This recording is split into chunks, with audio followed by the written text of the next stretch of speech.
What is up, everybody? I have not done a live chat in quite a while, so decided to do one while I'm making some tiles for this weekend's game, and decided to just go live with it, make it public, and send the invite out to some people and see what we can do here. So it'll probably be quiet for the first couple minutes until some people join up, but then let's run with it and just have some talk, see what's going on with everybody. See how everyone's gaming is going and all of that good stuff. So, yeah, that's that. Hope you guys enjoy.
Hey, Juice.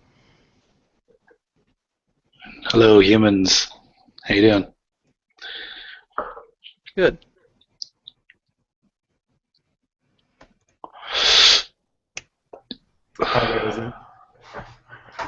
Yeah, pretty good.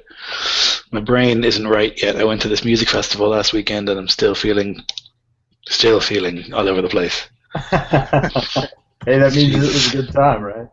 Yeah, it's this festival called Knockenstocken, which is like a hippie fest, so it's heavy on the trippiness, and my brain is still in pieces. Like, Yeah, it looked like a gathering of the Juggalos came to Ireland or something. right? It's seriously, yeah. I mean, it's really rough. I mean, it's great. It's not at all dangerous. It's full of hippies, so everyone just hugs and kisses and whatever. Right? It's super nice, whatever. But like, it's a lot of drugs. There's a lot of. There's this guy running around or trying to run around on ketamine, and he was like, "There's loads of horses out there, and they're not tranquil. I am." Falling over the place, like so funny. Like, Jesus Christ. That's awesome. Well, it's good to have you back, Lloyd. Yes, I'm glad to be back. I missed great. The second day after I joined, there was this huge fight. I was like, "Oh shit, I'm back." Oh no. Yeah, we didn't have any drama after you left. It was all you, bro. Ever. It's all me, man. I mean, I still followed you over and did the Viking game, but yeah, it was all you. It's that Andrew Knapp fella. That's what I'm saying. Yeah, so what was the drama your second day back? Because I don't even remember. It was the power gamer debate. I think was the big thing that was going on. Oh yeah, that actually started in Yeah. the brigade, but yeah. Right. Yeah. I mean, it wasn't even that big a deal, but I remember the comments about Tucker not even playing games. So I was like, okay, this guy talking out of his ass here. Like, Right. It's like, who are you? I haven't seen you play in any games. yeah. Yeah, I hear you. That's funny. What's up, Robert? What's up? Oh, Robert Ogre. Haven't seen you in fucking ages. I've been busy Yeah. recently, but I yeah. was gonna say, I think last night was his first appearance in like a month. Wow. Last night, yeah, I got to hang out. I've been playing games, but Yeah, you play a lot of games, Robert. yeah, That's good. I was gonna say most of my stuff's offline. yeah. Same group of guys that I always play with. Yeah. Oh, are people playing a lot of offline games now? Well, I've got a home game that I'm running now for some of my, well, initially non-nerd friends who are now full-on hardcore nerds, which is good. But yeah, and then I run a game at work as well in Google. So Oh, that's awesome. Well, I don't know if you've caught the Legend of the Five Rings games. The all the guys that are in that, those are the group that I played with when I was living in Boston, and so that's my home game, even though I'm in Texas and they're all in New England. Right. Yeah, I hear you talk about it a lot on your channel. I don't watch a lot of live plays, just because I never have the time to. I usually like kick them on when I'm studying, and they just play in the background. Yeah. Yeah, it's the same thing that I do with most of them. Right. Yeah, if I wasn't in this right now, I'd probably be watching a live play, just because I'm making a bunch of tiles and stuff for this Saturday's game.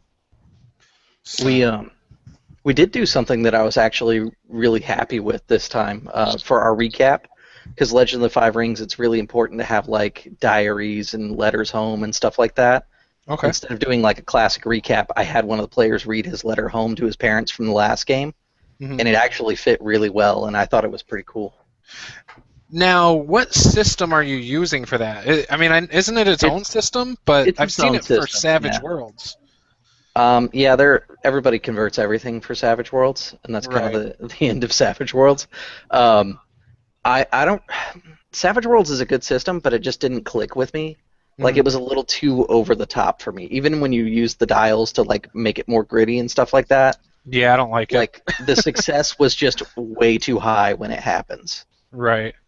See, I have an issue. Okay, don't get me wrong. I like Savage Worlds. It's just not my favorite system, I guess is a better way to word it. One of the things I really dislike about it is the soaking of wounds. I really hate that. Like how you spend a Benny, and Right. it just makes combat take longer than I feel it should. I mean, the only time that I did it as the GM was if I had a bad guy that like needed to do his monologue scene or do something in the combat that was important. I Yeah. would spend my bennies to soak just to get him to do that important thing, but the players are just like obliterating him because of the way the wounds work. Right. Like two of my players were super combat heavy, and they just destroyed everything that came in their path. I feel like it would be cool for supers, but beyond that, I don't think I would enjoy it. I actually like it better for supers than I like mutants and masterminds, but Okay. ultimately I like Palladium's Heroes Unlimited better than. Me too. That's my favorite. Me too. But nobody plays that one, except for like the three of us apparently. Andrew would play it, and there's a few people. There's about Oh, 3 or yeah? 4 more people. I think we have about 5 or 6 people that would for sure play it. I Tim busted out Other- I had the hard copy of the book and I busted out for my friends, and they were like, no, because they were looking at all the charts and stuff. Oh, I was like, but that's the fun. I mean, like 5 minutes of chart roll and you have a ridiculous hero that you'd never see in a comic. yeah. Sometimes you just Charge gotta or the ask them. backbone. Yeah, sometimes you just Charge. gotta ask them their concept and then help them build it. You know? Yeah, Yeah, see, that's I would what try the it. GM did with me the first time I played it. Yeah, that's good. I would try it, but my only experience with Palladium has been just like a horribly unbalanced Rifts game where we had like one crazy dragon phase knight and then the other character was playing like a were-tiger bard, and it was just very... Yeah, Palladium. Yeah, If you it's play not Palladium, meant to be you balanced. acknowledge the fact that the power scale is just not going to be even across the board. Right. Yeah. It's a little more work on the game master's part because you have to find a way to tailor a game to your, like if you're playing Rifts, you have to find a way to tailor the game to your Vagabond, but then you also have to find a way to tailor your next game around your guy in the mech suit that's like 40 feet tall. Your glitter Yeah. boy pilot. Yeah, it's all over the place. Which I think is part of what makes it great because you can have a whole session where you're the star, you know? Yeah. And then the next session you take a If you have a backseat. GM who's good at it, it's a really fun game to play once you figure out all the mechanics behind it. Yeah. But it's a little bit of a learning curve just because of how much stuff is out there. I think the best way to introduce like Rifts and stuff like that by Palladium is you just pick one and you run within that one system until people learn the way Palladium works, and then open up the other books. Yep. Yeah, I'm not good at running it in any way, shape, or form. Yeah, I'm not. But I love playing it. Especially how we always seem to play it, like when AJ runs it, or even Robert. It's like it's so laid back, and the rules we kind of put in the back seat, and just it's Yeah, I whatever. was gonna say AJ sent me. I think it was AJ. He sent me like a Palladium hack that he uses for online play to just streamline it. Yeah, Makes sense. he mixes some 5th edition D&D rules in it. Mhm. Like the last game, I think he was like, "All right, make a what do you say?" He said a dex save, and we're like, "Oh, well, it'd be great if we had a dex stat." That sucks. I had to miss that game. Yeah, it was fun too, man. Every time we do the weird Palladium games like Ninjas and Super Spies, or I think it was TMNT. Yeah, He did we Turtles have a this last time. blast. Yeah, we have so much fun with that. So I just reused my character from the last game. Yeah, I heard you had that flashlight still. Yeah, I didn't even realize that. I was like, oh yeah, I guess I do always use my flashlight. The Josh here is running Traveler for us right now.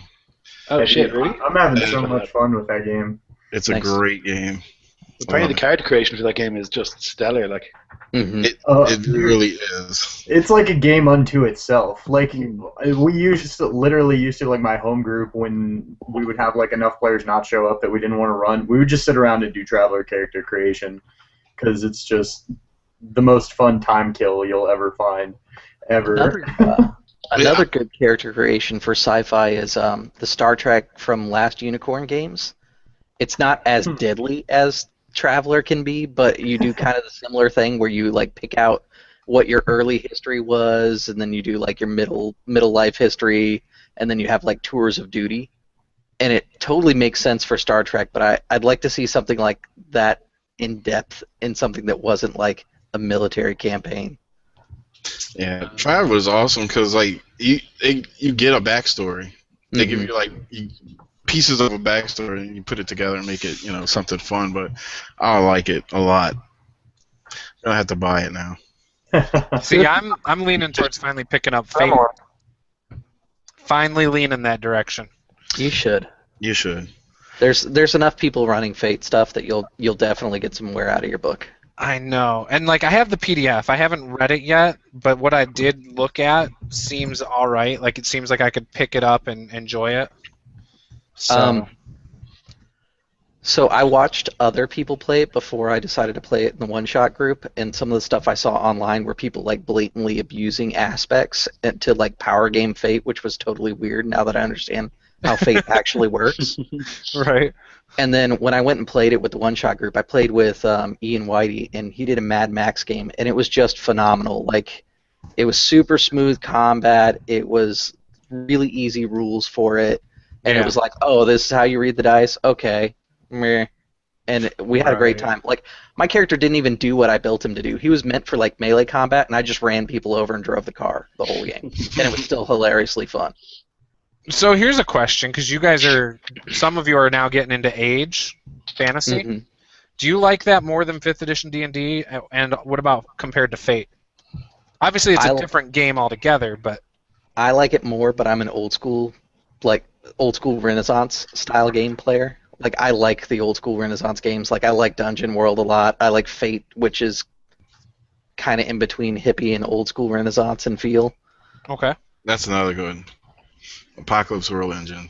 Apocalypse World engines. Yeah, I love those ones. My players didn't like Apocalypse World because they felt like everything was super narrow, but I kind of agree with them, but I'm not a big Apocalypse fan. But I like all of the hacks that have come from it, basically. Mm-hmm. It's really, I just like it because it's simple. Like, my favorite, though, is if you do Dungeon World, you can get a book called Class Warfare, and basically you can build your own classes using like 2 or 3 archetypes, and you really get to kind of customize what your class can do, and you're completely unique from everybody else. There's like 400 combinations that can be done, and there's definitely like power combinations, if you will, but a lot of people will look at some of the stuff inside there and be like, oh, I can be an acrobat, knife-swallowing fire breather? Yeah, let me play that nonsense. Yeah. Yeah, I haven't read Age yet. I'm getting paid tomorrow, so I'm going to pick that up and have a read through, see what it's like. I do like the Will Wheaton show that's on. Yeah, the Titanfall. Yeah, it's totally very watchable, I think. Yeah. I think so too. It gets a hard time, like, because he apparently is quite controlling and stuff. I could see that, but I think it's good watching anyway. I think it's good to bring people into the hobby. People are like, oh, that's a role-playing game. It's like, cool, I'll do that. Yeah. Yeah, my original gripe was like the first episode, he didn't let them pick their own stunts, and then he fixed that from episode 2 forward, and I was like, okay, whatever. I I think like the people who are playing are relatively charismatic as well, and he has a good reputation in the nerd community. So I think people watch it and go like, okay, well these are cool nerds and they're playing, and there's girls playing. Oh my god, so like that's something. Right. I heard a lot of people complain about the players, like that they weren't. But I mean, it's like a typical table. You know what I mean? Well, what it is, I think They're new. online. I think we take it much more seriously online than I do with my home group. Right. Just way less chit chat because of the format, because it's all just like, here's a face and it's just a game, While I think in the home game, you're sitting around a table, there's more chatting and there's more kind of messing around and stuff. So. And your friends outside of the game. We're not saying we aren't, but yeah, it's more relaxed at home for sure. Mm-hmm. Definitely. Yeah, I was gonna say, I think some of them are a little bit newer relatively to the hobby as well. Yeah. And you can see the progression. As they get more and more games, they're getting more into it. And, yep. They're getting better too. Mm-hmm. Not that they're bad. Like right. Like the guy that plays Slith, I'd like to see him play a little bit more towards the light because he usually fades back and just kind of sits back on the couch. But I mean, that's kind of a good player too because he's letting other people step in the light. Yeah. Yeah, I agree. Yeah, it's been cool. I like how they had their secrets too. I like how they did that. I mean, I've done that, but I think we've always, as players, known what the other character's secrets were. We just didn't metagame it, Right. Yeah. But I wonder if it'd be better, doing it the way he did it. It probably would be. Well, I mean, that's why when I did the Arco intro video, I was like, I'm just going to put it out there for the players. If you want to stop watching here, I'm about to talk about the secret. Yep, I stopped.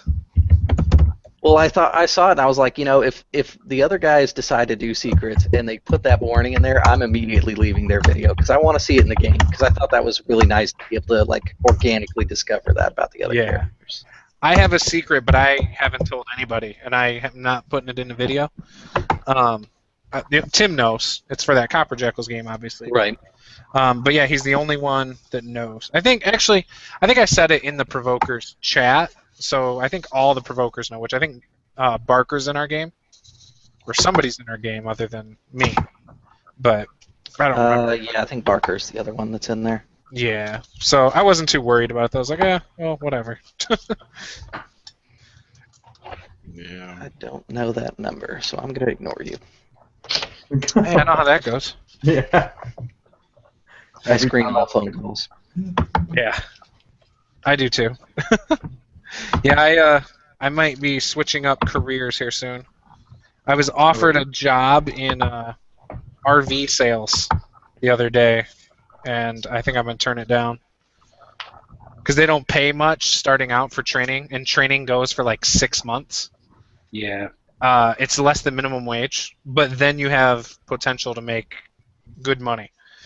And so that's why I'm torn on it. I haven't given them my decision.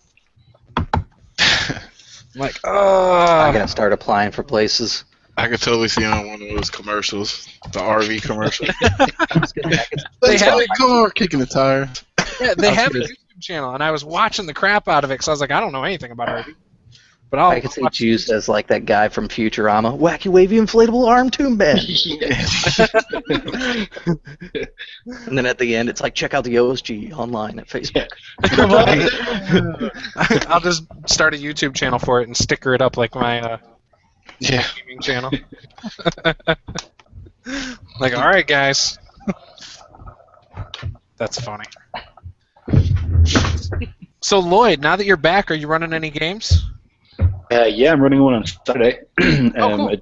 Which is a Giants game. So the players are going to be Giants in the world that I'm running my campaign in. Okay. So it's like kind of like what Matt Click did, where he does like history basically of his world through one shots, which I think is a really, really smart idea. So it's going to be like wanted to click on that one, but I was like, no, I'm already in the campaign. That would be fair. That would be a little bit cheeky, like. So yeah, like, I'm my own character's ancestor. Yeah. Nice. So I've got like a couple of cool players for that, and it's going to be set way in the past. It's like the fall of the Giants kind of thing. So it'll be fun. So it's a no-win situation. So good times for the players ahead. Yeah, that's awesome. But yeah, I'm gonna try and run some more one shots. So because I haven't run a one shot in fucking forever. Now that I'm doing the campaign thing, I just don't have time anymore, really. Yeah, no, I understand. What about you, Robert? I have some plans, but I've been playing. I've been trying to get a home group together. I just moved. I've been Back playing. to Louisiana? Yep, back to New Orleans. I'm playing the AJ's campaign, and we're doing this Monday night thing every other Monday night group. Very Doing cool. that with Josh. And yesterday, I was running a campaign offline, and it's like I made it Dungeons and Dragons, like a post-apocalyptic Dungeons and Dragons, basically. But it wasn't recorded or anything. Did And, you use the rules from the article about guns and things This like was before that. I started before that, but I think I might now. Oh, okay. But they expressed interest yesterday, so I think I'm gonna run it again. Sweet. Mike Haywood's in it. He's a good dude. Oh, yeah. I love his character. Oh, Juice, I forgot to mention it. If you are looking at like Titan's Grave and Fantasy Age, Titan's Grave is supposed to drop tomorrow. Yeah, I saw you For said that PDF. in your video today. Yeah, I just got the update across Twitter about it, and I was like, I gotta wait till Friday for my paycheck. Because I really want it, because I'm just gonna basically strip out the good stuff from it, and I want to make it Fantasy Age, but make it sci-fi. Oh, yeah.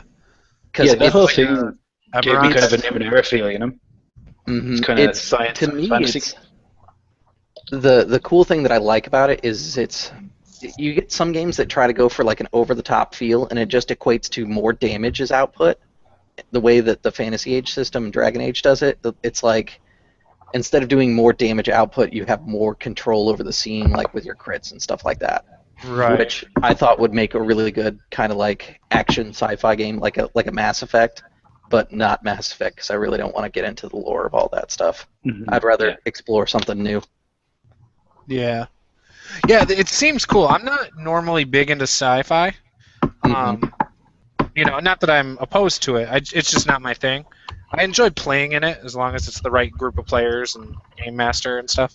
Yeah, I think I want to do like a once a month kind of heavier RP style game with it once I get it all sorted out, Mm-hmm.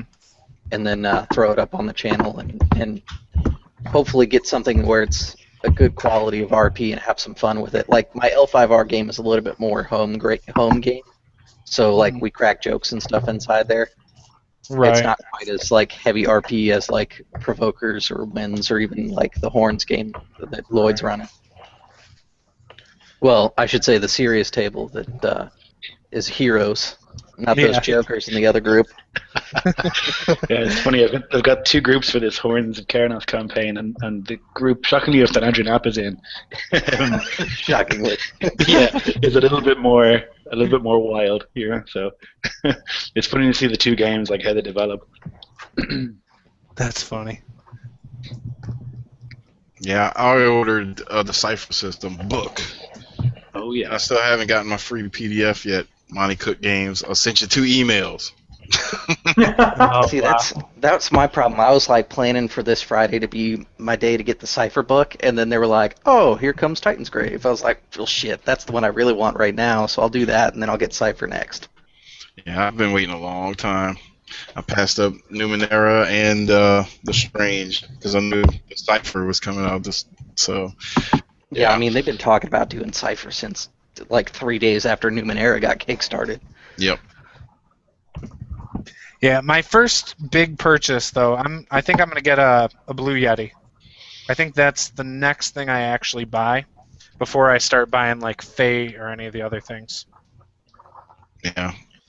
I bought Fate eventually, and I'm a big fan of PDFs, but I had to give it because I played it so much. It's a good game. I want to support them.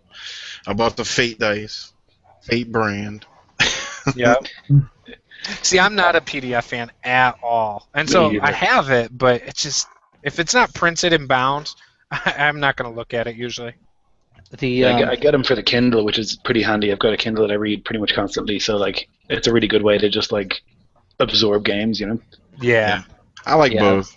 Like when I'm at home chilling, I'll have the book, but Like I've got that iPad, and it's really handy for like, because I live in an apartment and I don't have laundry machines here, so I go to the laundromat, and so I'll take that with me and I'll read game books on there while I'm doing laundry and stuff. And that's handy for me. And most of these games, I'm probably only going to play them once if I'm able to convince my group into doing it, unless because it's not Pathfinder or D&D. That's kind of their mentality. Yeah. So for me, it's like I don't know if I won't necessarily want to invest in the hardbound unless I'm really going to have people that are dedicated to playing it. Like I have the 5th edition books because I figured my table would move over to 5th edition, but they're all still like Pathfinder heavy. Cause, Really? yeah, they like the optimization that's available through Pathfinder better. Wow, And they that's feel the like- first I've heard somebody say they've stuck with Pathfinder. So Yeah, I'm sure they there's feel more like- out there. Well, they feel like essentially you're not as skilled, like not like feats and stuff like that, but like your actual skills don't round you out the way that they do in Pathfinder because you have more skill points to spend and things like that. But Right. I've tried to explain to them that, you know, in a game with a GM that's doing things correctly, narratively, if you tell me your character as background was a carpenter, I'm not going to make you roll for basic carpentry. Right. Right. It'd probably be one of your tool proficiencies as well, carpenter's tools, automatically. I think a lot of people are into Pathfinder still. I was surprised. It's really becomes a question of like, because I mentioned it inside the age video I did as far as like how you want to play. If you want to have like big over the top, massive damage kind of style combat, Pathfinder still fits that bill. Mhm. If you want something that's a little bit more toned in but still fantasy, that's 5th edition. And then if you want something that's like super lethal, you start looking at stuff like Legend of the Five Rings or like other things like that where it's like one hit and you might be dead. Right. Like it's a pretty 50-50 shot there. What is it? RuneScape is another game that's kind of like that too, where combat can quickly become lethal. I would even say play Palladium Fantasy if you want something real lethal. Yeah. hmm I mean, you're not going to have higher than 30 SDC, and Magic will whittle that down in one round. I had players that they had only done Pathfinder, and I introduced them to Dungeon World, Mhm. and they loved the hell out of the game until they got in combat and they tried to like go full bore combat like you do in Pathfinder without worrying about any sort of tactics or anything, and they're like, "Holy crap! I've only got 2 hit points left." I'm like, "Yeah, you started with 8, buddy. What'd you expect?" Combat's really open in the Dungeon Mhm. World, like the Apocalypse World stuff. So yeah, Yeah, definitely not as crunchy. my biggest complaint these days with Pathfinder is just so much upkeep. Like, as a Oh yeah, DM, hero lapse is you- required. Oh yeah, exactly. I mean, you just have to keep track of so many stats. Like I have a combat manager program that you can download for free for when I was like still running Pathfinder. That basically just plug all your players' information in there, and it kind of like it automates like initiative order and a lot of that stuff. And so that makes it a lot easier. And the whole DMG or the whole monster manual's in there, so you can just like double click the monsters to move them over and stuff like that Right. into the initiative. Yeah. So it was all right with that, but when I was still doing it pencil and paper, I was like, oh my We use Roll20 and Hero Lapse for everything. god, there you go. Mm. Yeah, I can't even imagine trying to play Pathfinder without miniatures and a grid, just because all the rules the way they are. I mean, I know you can. I've heard of people doing it, but Yeah, It's- I've actually only played with miniatures in a grid, I think, once. But yeah, it definitely like It's actually more fluid if you use the grid than if you go without Yeah. it. Like I've gone without it, and the way I run, if it's Pathfinder, is like 90% gridless. If the combat really doesn't matter, I won't put a grid up for the combat.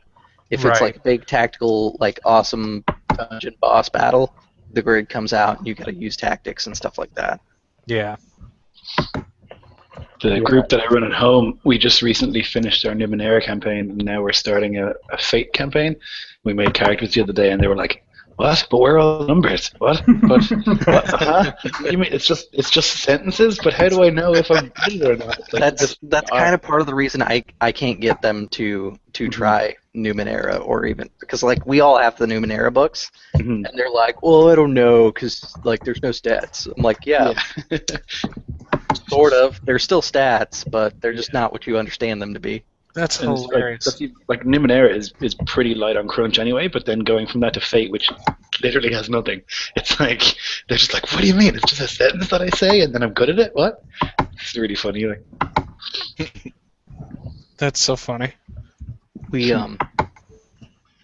play a like a complete beer and pretzels Dragon Ball Z game that it has a feature in it that they call Z Souls, but they are very similar to the way the Fate does aspects, but they're not designed to be double-edged like Fate does. And I brought that up to our GM. I was like, hey, can we make these things double-edged? That way you can invoke them, we can invoke them, and everybody has fun with it. And he's like, this is genius. And then after we played for a little while, I was like, this is how Fate works. Congratulations, you have now played Fate. That's funny. Yeah, I don't think I could ever convince my groups. My one group will only play D&D. In fact, they were 2nd edition, and I was surprised I was able to get them to even try 5th edition, and now there's no going back for them. My other group, however, is more open to trying games. That's the one that Nate from WASD 20's in, and a guy named Dustin. I think Dustin played in one of your Viking games, Lloyd, like your level 20. But he's in it too, and they're open to trying games, which is kind of cool. So I might dabble a little bit. If you want to try one that's actually really good, and you may turn it into a campaign because it's actually one of those systems, Green Ronin's Song of Fire and Ice is really good. And I've heard that's great. If you're used to a crunchier system, it's lighter than stuff like Pathfinder, but it's not as light as like 5th edition. It's somewhere in between. Yeah, it's the thespian game. Yeah, it's really good though. Like, I have one player who really wants to play a character that's a little bit more political and active, but he's not super fluent in like his language. So whenever he RPs it, he's like, so you want to broker a trade? And that's like his idea of setting up a treaty, because he just doesn't know how to phrase it. But because of the way that A Song of Fire and Ice has it, they have like a diplomatic combat system. Right. It actually helped out and kind of encouraged him, because it was like, okay, it's your turn, and just like you tell him, hey, how does your attack look? You go, okay, so you rolled it. What do you say to kind of change the situation? And I noticed that his like diplomatic RP improved from playing that game, actually. That's cool. Nice. Yeah, I really like the idea of Numenera. A little bit more sci-fi type of deal. Fate is one, like I had said. This Age fantasy just is intriguing to me. I think because of the Titan's Grave stuff, or Titan's Fall, or whatever it's called. And then I don't want to dabble in Savage Worlds again. I entertained the idea of trying Savage Worlds again, but I'm good without. I think it's good if you do like a wonky complete joke game, which people do. Like they do like Scooby-Doo versus Cthulhu, and it's like, yeah, that totally fits for Savage Worlds. That's fine. Right. But like doing a serious long-term campaign with Savage Worlds, unless you're doing like Deadlands or 50 Fathoms, it really doesn't work out so well, I've noticed. Right. Yeah, definitely. So, yeah, I don't know.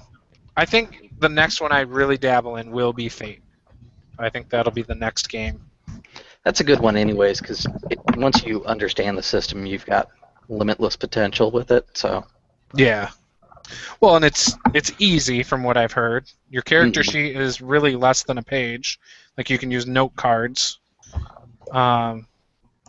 which I think would appeal to most of the group. So. I will say, though, that the Fate character sheet is kind of garbage. There's like a ton of stuff that's missing from it. Oh, so it should be a little bit more? Yeah, like I'm waiting for somebody to put out a custom one, because I'm just not that good with Adobe. Make it in Microsoft Word and just turn it into a PDF. Yeah, that's probably what will end up happening. But yeah, like you're supposed to have goals, like a short-term and long-term goal. There's no space for that. There's no space on the character sheet for your race. Like there's a bunch of stuff that like you're like, well, this should definitely be here, and it's just not on the sheet. Oh, good. We ended up putting all of that inside like our box for money and equipment, just so it was listed somewhere. What about the back of the sheet? You could have just put it there. We're playing online, so I just use the fillable PDF on the computer. Gotcha. Yeah, Faith, It's like, getting to the point that I need to actually start printing character sheets for the Horns game. I'm high enough level that I actually have spells to worry about and stuff. Yeah. Right. I think like I don't know. The book's really big, but it doesn't need to be that big. No, No, there's a not lot at of all. waffle in there. Like I think a lot of really useful examples, but it doesn't need to be that big for sure. No, there's no. I was gonna say I ended up reading it the first time, and I was just like bogged down by the amount of stuff that was in the book. Mhm. And then literally like one playthrough, you'll understand it. That's all you need. It's just like somebody to sit you down as a player, and then play it once, and you can be like, oh, okay, this is super easy.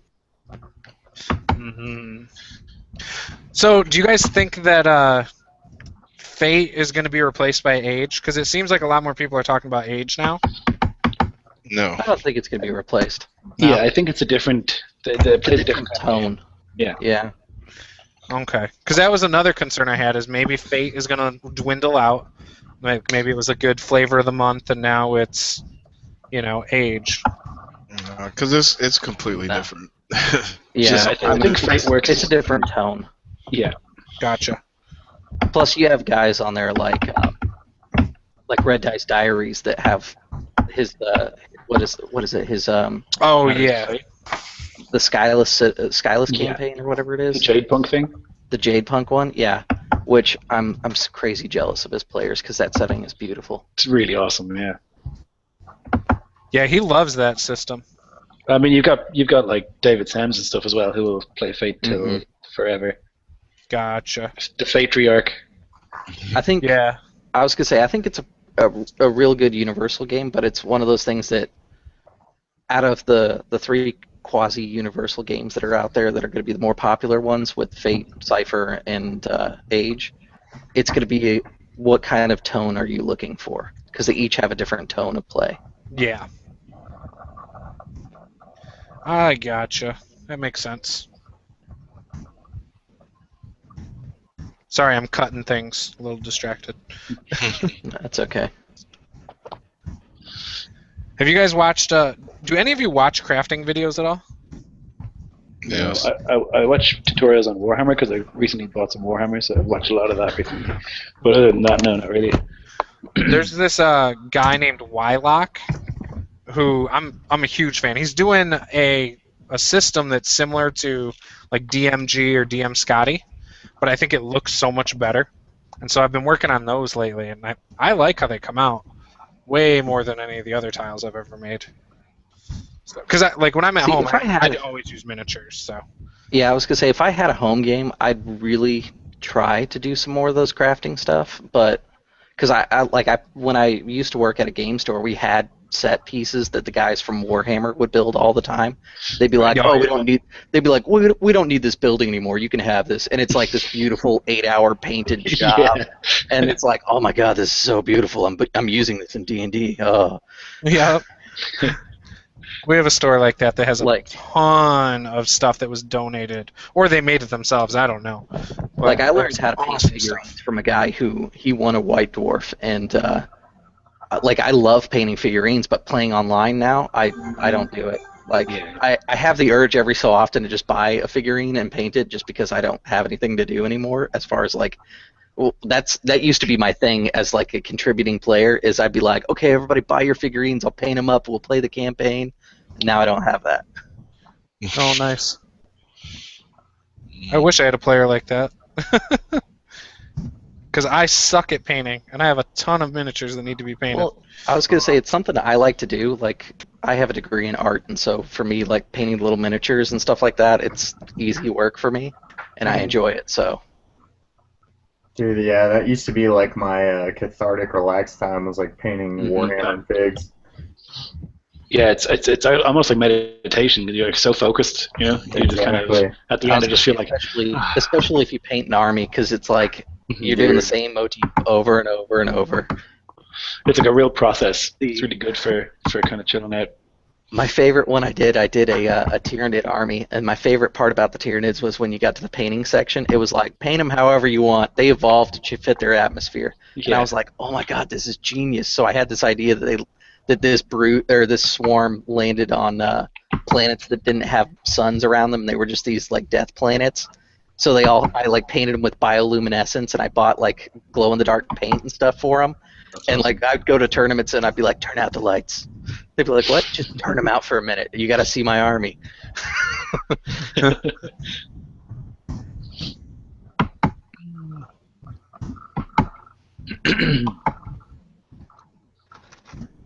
Yeah, I am envious of all you guys who can actually paint miniatures. I usually don't have time because it takes about 5 hours to do a good paint job on a miniature, it seems.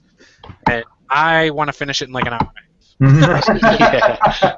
You can kind of cheat and cut that down by doing like dry brushing and then do an ink wash afterward, Yeah. and then it looks almost as good. That's Like how I that. painted all my Dark Angels. Yeah, I was gonna say if you paint an army, that's how you do it. Yeah, Exactly. They do the shading for you. You know, you just drown them in some ink or whatever, and then afterwards they're like, all right, you try Exactly. different things. See, and I'm not picky. Like, I actually don't mind the pre-painted miniatures that you get from, like, you know, Wizard or WizKids or whatever. I actually don't mind that. And I know a lot of people hate those paint jobs. And I'm like, oh, it looks like a whatever to me. I was gonna say I don't usually like the fantasy ones because their proportions are always wonky. But Star Wars used to make some, and I've got for their like chainmail type game, and I've got some of them, and I use a clone trooper for everything. Like every game I play, it doesn't matter. My little yellow clone trooper is sitting on the table. Those pre-painted, all you gotta do is run some ink over those too. So Right. they look like way better. They use, like, brown for all clothing. And then they'll use, like, Well, some that's the green for problem. the Is cloak. they only have and like then they wash 16 colors, and then it's like done. That's it. That's all we're using. Yeah. The magic of chestnut ink. Yeah, absolutely. Yeah, dude, for real. just makes everything look good. Yeah, exactly. That's funny. Instashade, go. Yeah, right now on my table I have about 50 miniatures I need to paint. There's 4 unpainted that I'm going to be using this Saturday, unpainted. And I hate the fact that they won't be painted. I was gonna say, I think what I'd like to do is get myself like one of the big ones, like that big ass dragon from the Reaper Bone set. Oh, And yeah. just have one of those and paint that. That'll make me happy. I'm looking I at getting an thought airbrush, but I don't backgrounds. know. Oh, It's I've got an worth it. airbrush. It's Yeah. totally worth it. Yeah. I use it for other things, but an airbrush in general is totally worth it. Hmm. I Like, 'cause find once you learn how to do it, you can do stuff like, say you want to have, like, if you have a motorcycle, say you want to go do a custom paint job on it.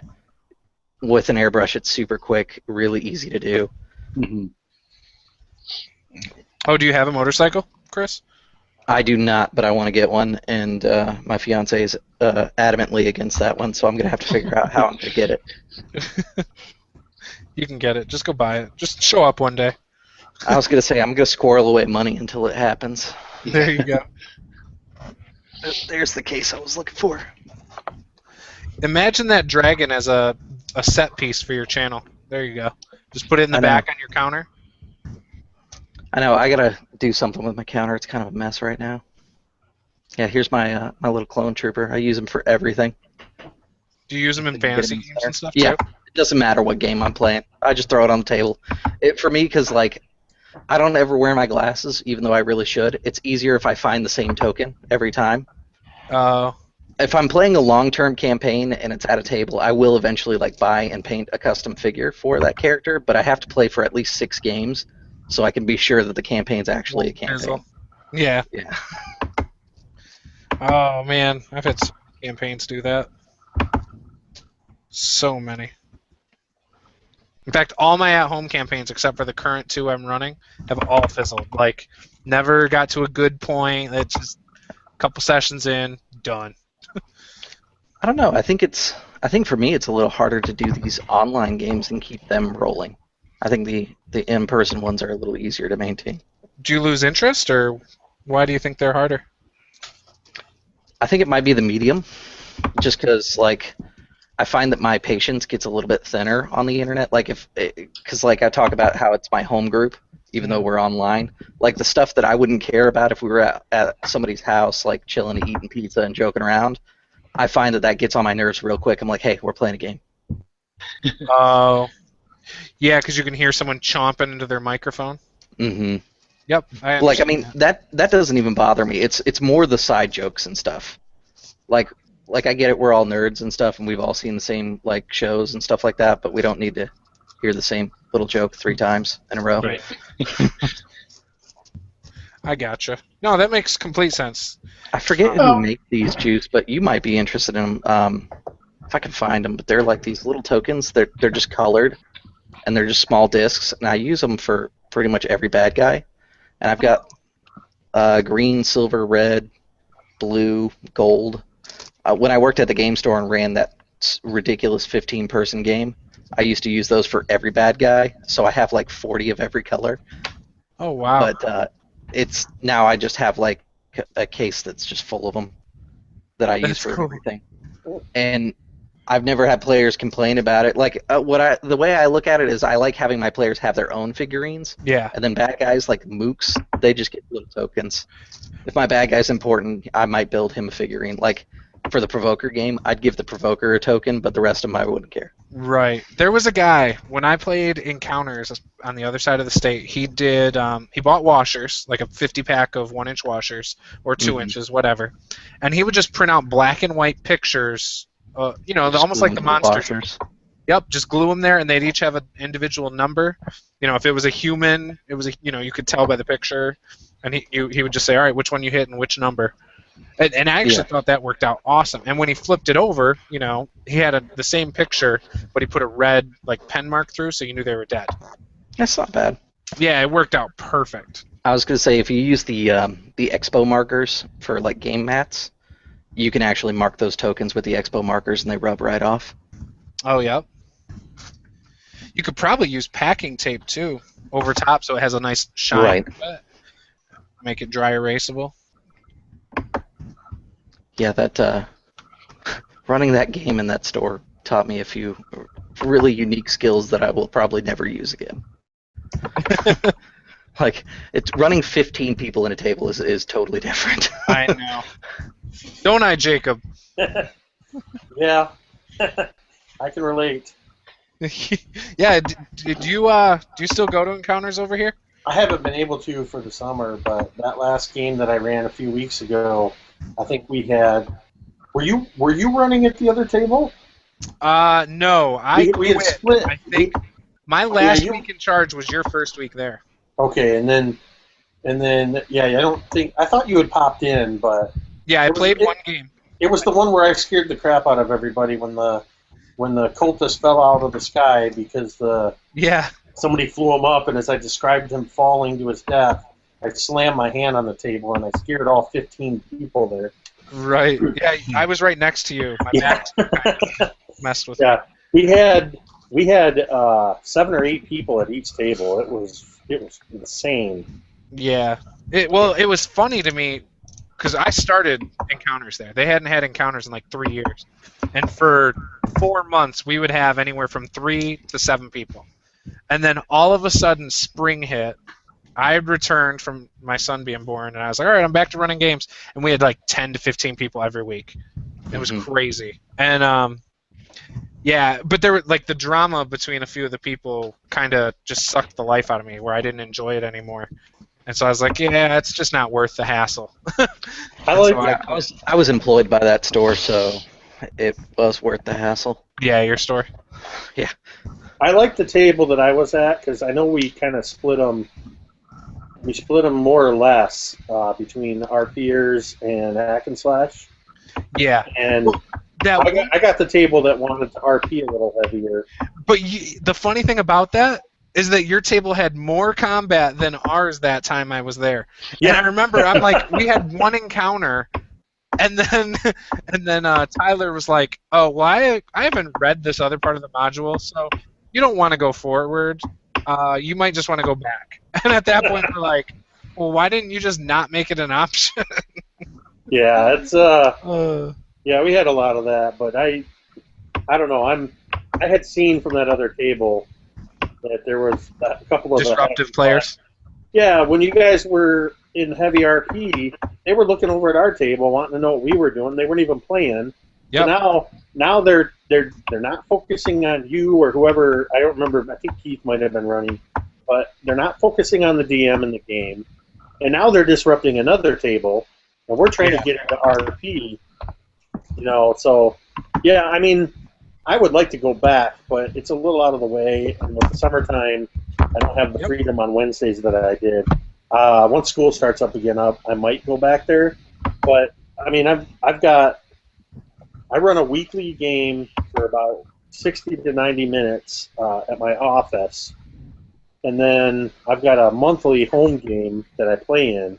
Yeah. I play a Minotaur Bard in, and then I just started running one-shots on the tabletop one-shot group.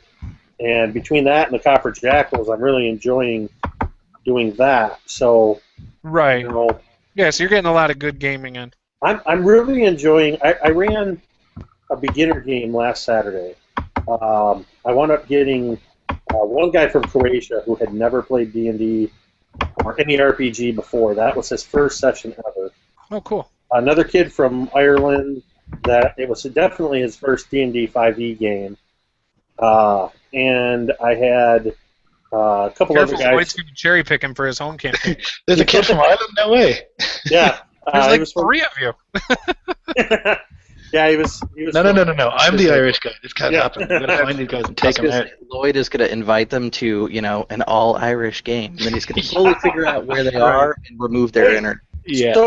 So I thought about this. I was talking with my wife after the game, because the day before the game, this kid called me, wanted to do a hangout because he was struggling with character creation, and my wife's a sucker for Irish, Scottish, English accents. I was used him to get your wife ready. Is that what you're saying? Well, no. So my question though was, I do heavy RP. I do a lot of voices. If you watch my games, I do a lot of voices, and I probably butcher every accent that's out there. But there's this tendency when we play our RPGs, just to automatically affect a Scottish, British, Irish, whatever accent. So I don't even try anymore. I'm too bad. I just wondered. Well, I mean, you got Tim. Tim does a pretty good accent for Durgan. But I mean, you got guys that do that, and I just wondered because I haven't watched a lot of games yet. Do you guys across the pond from the UK and from Ireland and such? Do you affect American accents when you play your characters? No. He was surprised. He's like, "Wait, you don't want to be American? Not even for a minute?" My Irish accent didn't even pause there. He's like, "No." That's what I like sternest face ever. No. All that was missing was you staring right into the camera. No. Fuck no. But no, my Irish accent is pretty light. I think in terms of how fiddly-dee or sing-songy it is. I'm from the capital city and stuff, so the accent is not very heavy if it was from down the country or whatever. But it'd be difficult for you guys to understand, I think. So yeah, I don't know. I put on voices for my characters and stuff, but they're not American accents. The only way to know for sure is if you sing us a quick ditty. How about the road to Dundee or Dundee's in Scotland, my friend. They don't have roads from Ireland to Scotland? No, it's a different island. Yeah. That's a different country. So. That's a thing. See, that's us Americans. You're all the same across the pond. And it was funny. It was funny that one of the other live games that I ran was I ran a Copper Jackal minting session a couple weeks ago. And we had a dragon board in there, and this guy was from, I can't remember where he was from now. I want to say he was from Virginia, and he had a really thick kind of southern drawl, and he was the nicest guy, and his character was the nicest. So it was really interesting contrast to because he wasn't affecting any kind of accent. It was just his voice, but he got into the RP, and it made for a really interesting and dynamic Dragonborn. I don't know. I tend to be really bad at accents, so what I go with usually is like patterning my vocalization instead. Yeah. Like, because I know I'm gonna screw up an accent if I do it like really bad. I'm just like, nah, I'll just say things a certain way instead.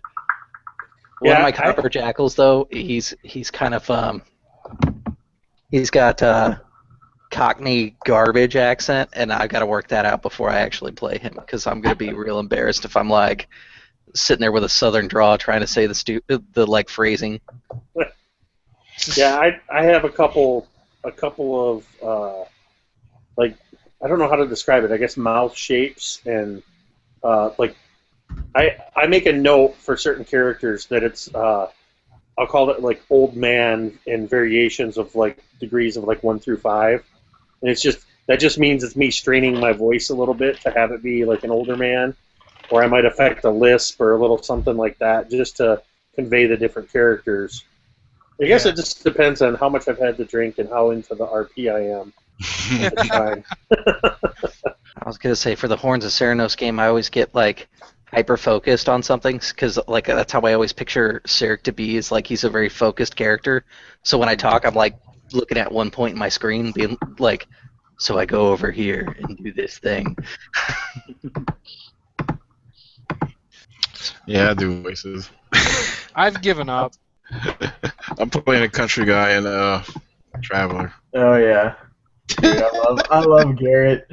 Garrett's so great.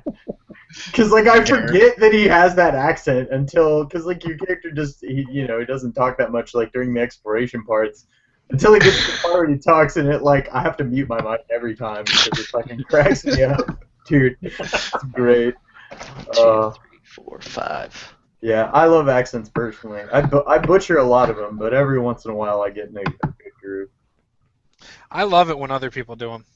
I think the reason I don't do them is it distracts me for many reasons. I either change accent mid-game, or I just am so poor at it that it's not really an accent anyway. The one I can't do is like Russian, and it usually kills the other players because they're like dying laughing about it, because it's like in Soviet Jalan or wherever we're playing. Sound like you're chasing moose and squirrel.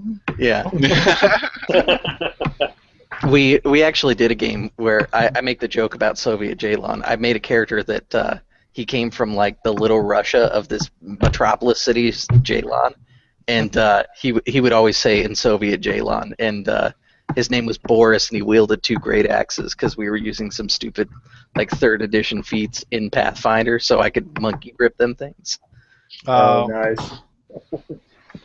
Yeah, I saw somebody complaining about not having monkey grip in 5th edition the other day. Oh my god. Meh. I don't know that it's all that necessary. Oh, it's not. Totally I mean, to be fair, I'm kind of rampaging around as a half giant in Lloyd's game, so. Yeah. Right. Already the damage output is pretty frightening. Like. I was gonna say the bright side though is if we ever get to be too much of a problem, all he has to do is break our weapons, and then we'll never find enough steel to make new weapons. Yeah. See, I wouldn't have a problem if the right player was like, "Hey, I have this concept for wielding these huge weapons." All right. Are you gonna like? You know what I mean? You just know sometimes who's gonna abuse something. Yeah, I think the only time I picked up monkey grip in a serious character, not that joke of a character, was I made a character that was like the son of a knight, and it was like just he was like this huge character, and he had the giant and monkey grip feats, and he was like a sword and board guy, and that's all he was. Like he wasn't really abusing it to do 2-weapon fighting like most people do. Right. Yup. Yeah, too many people are like, "Oh, I want max damage output." Not that there's anything wrong with that, but You know, that's one of the things I like about taking on new players, which is kind of as I'm getting more into the online gaming, I like the idea of helping to shepherd a new player into 5th edition. And eventually other things. I plan to pick up Fantasy Age, but I'm pretty much hyper-focused on 5th edition right now. I came from 2nd edition back in the day, and then didn't play for almost 20 years. and then I started with 4th edition, and then right around the time the playtest for D&D Next came out, I picked that up and fell in love with 5th edition. Yeah. So, but that's one of the things I really like about new players is I don't seem to run into people trying to min-max or do really crazy out-of-the-box stuff. You know, they're brand new and they want to play a Berserker Smurf or something like that. You know, and I think that's I read a lot of the forums, and I think that gets in a lot of people's way of learning 5th edition and wanting to like it, is they want to enter 5th edition playing anything but the core races and the core classes. And that's cool. I mean, I play a Minotaur Bard for crying out loud in a 5th edition game, but we used the Unearthed Arcana rules for Minotaurs as soon as those came out. And I actually was going to play something totally different. The game group that I was playing with, so I think there was some meme or something going around at the time about Minotaur Bard, and they said somebody needs to do this. I'm like, all right, I guess I'll do it. And I'll have to see. Let me see if I can find this file. I'll screen share it real quick. I work for a publishing company here in Michigan, and one of our cover artists is also a D&D player. I don't know if you met him, Lee, at... you brought one of your friends with you. Yeah, the first couple times. He's from the company I work at, and he's actually an incredibly talented artist. And his art is actually in the style of a lot of what you would see in the... Oh, here we go. It's in the style of what you would see in the Player's Handbook. Oh, okay. And he offered to. So he does a lot of halflings then. Yeah. With abnormally large heads. Let me see if I can screen share this and so that you guys can see it. He did this piece for me, based on just a description of the character, and that's a flame-tongued sword and I like that. A Carnaeth mandolin that the DM gave us each a unique magic item. But then he did this one for me in return. I'm actually doing a video where I'll use this as the basis for my YouTube channel. And then he's going to be at RanCon, and he's starting to branch out to more conventions. Oh, and selling his artwork? Yeah, he actually sells prints of this one, but he does a lot of other fantasy artwork. Yeah. I've got a series that I'm working on that should be out in the next 2 months. I'm doing a series of D&D character creation for beginners, looking at the 4 classes in the beginners or in the basic rules. And he's going to illustrate the classes for me using this style. Very cool. But anyway, I digress. My point to bringing up the Minotaur Bard was that in focusing on a lot of these beginner games, I'm not getting a lot of these power gamers. People, well, I hesitate to use the word because for sure. Why would you hesitate? Because I'm kidding. I was kidding. I know you were poking the beating the dead horse at this point. Oh, Jesus, that horse is rotted. That horse is undead by now. That horse has been raised and slaughtered again and again and again. Hey, we're talking about power gamers. That horse came back as a revenant. But I think that I'm all for people that want to come to the table with a really unique character idea, even if they're brand new to the game. But you need to learn core mechanics and everything before you try taking on custom races, custom classes. I welcome it once you understand the core mechanics, but if you don't understand advantage and disadvantage, don't try building a half orc, half dwarf. You know what I mean? Yeah. Yeah, I see what you're saying. I kind of agree.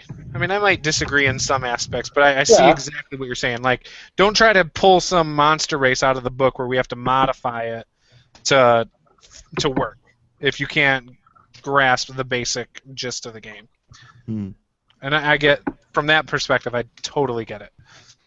That's interesting. I think that mentality of wanting to come in and play weird creatures comes from two types of players: brand new players and players that have played for 2 decades. Like, because the brand new players, they want to jump in and they just want to, oh my God, you mean I could do anything? So then they're like, oh my God, I want to do everything. I want to do this. I want to do this and this and this, and that's not a bad thing.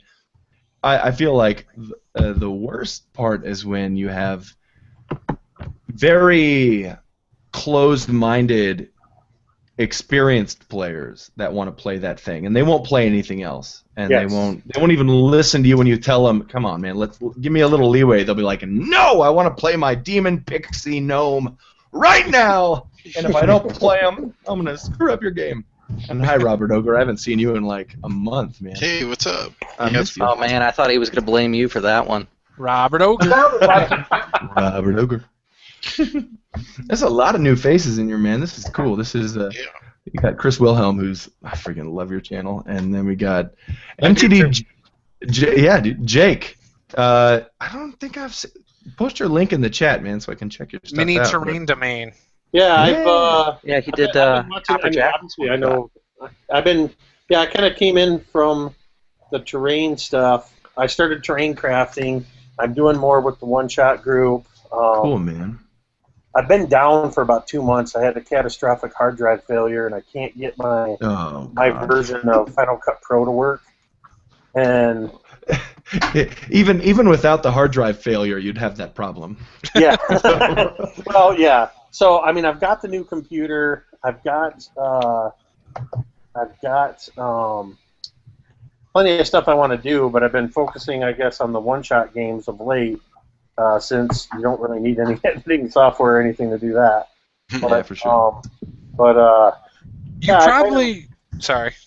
I was just gonna say I don't know. It kind of goes hand in hand with me coming into D&D that I got into the crafting around the same time because I started with 4th edition, which seemed to imply that you had to have grids and tabletop and cards. So I just kind of started playing around with it, and I thought, you know what, I think I can do this. I grew up, my dad was a model builder, and oh, cool.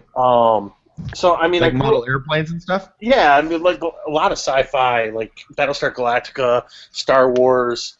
Oh, dude. Let me grab this. I know Lee knows probably what piece I'm about to grab. It's my flagship, so to speak. Oh, is it the boat? It is. Oh, I love it. Let me see if I can get the lighting decent in here so you guys can see this. But I plug his stuff on my Facebook page all the time.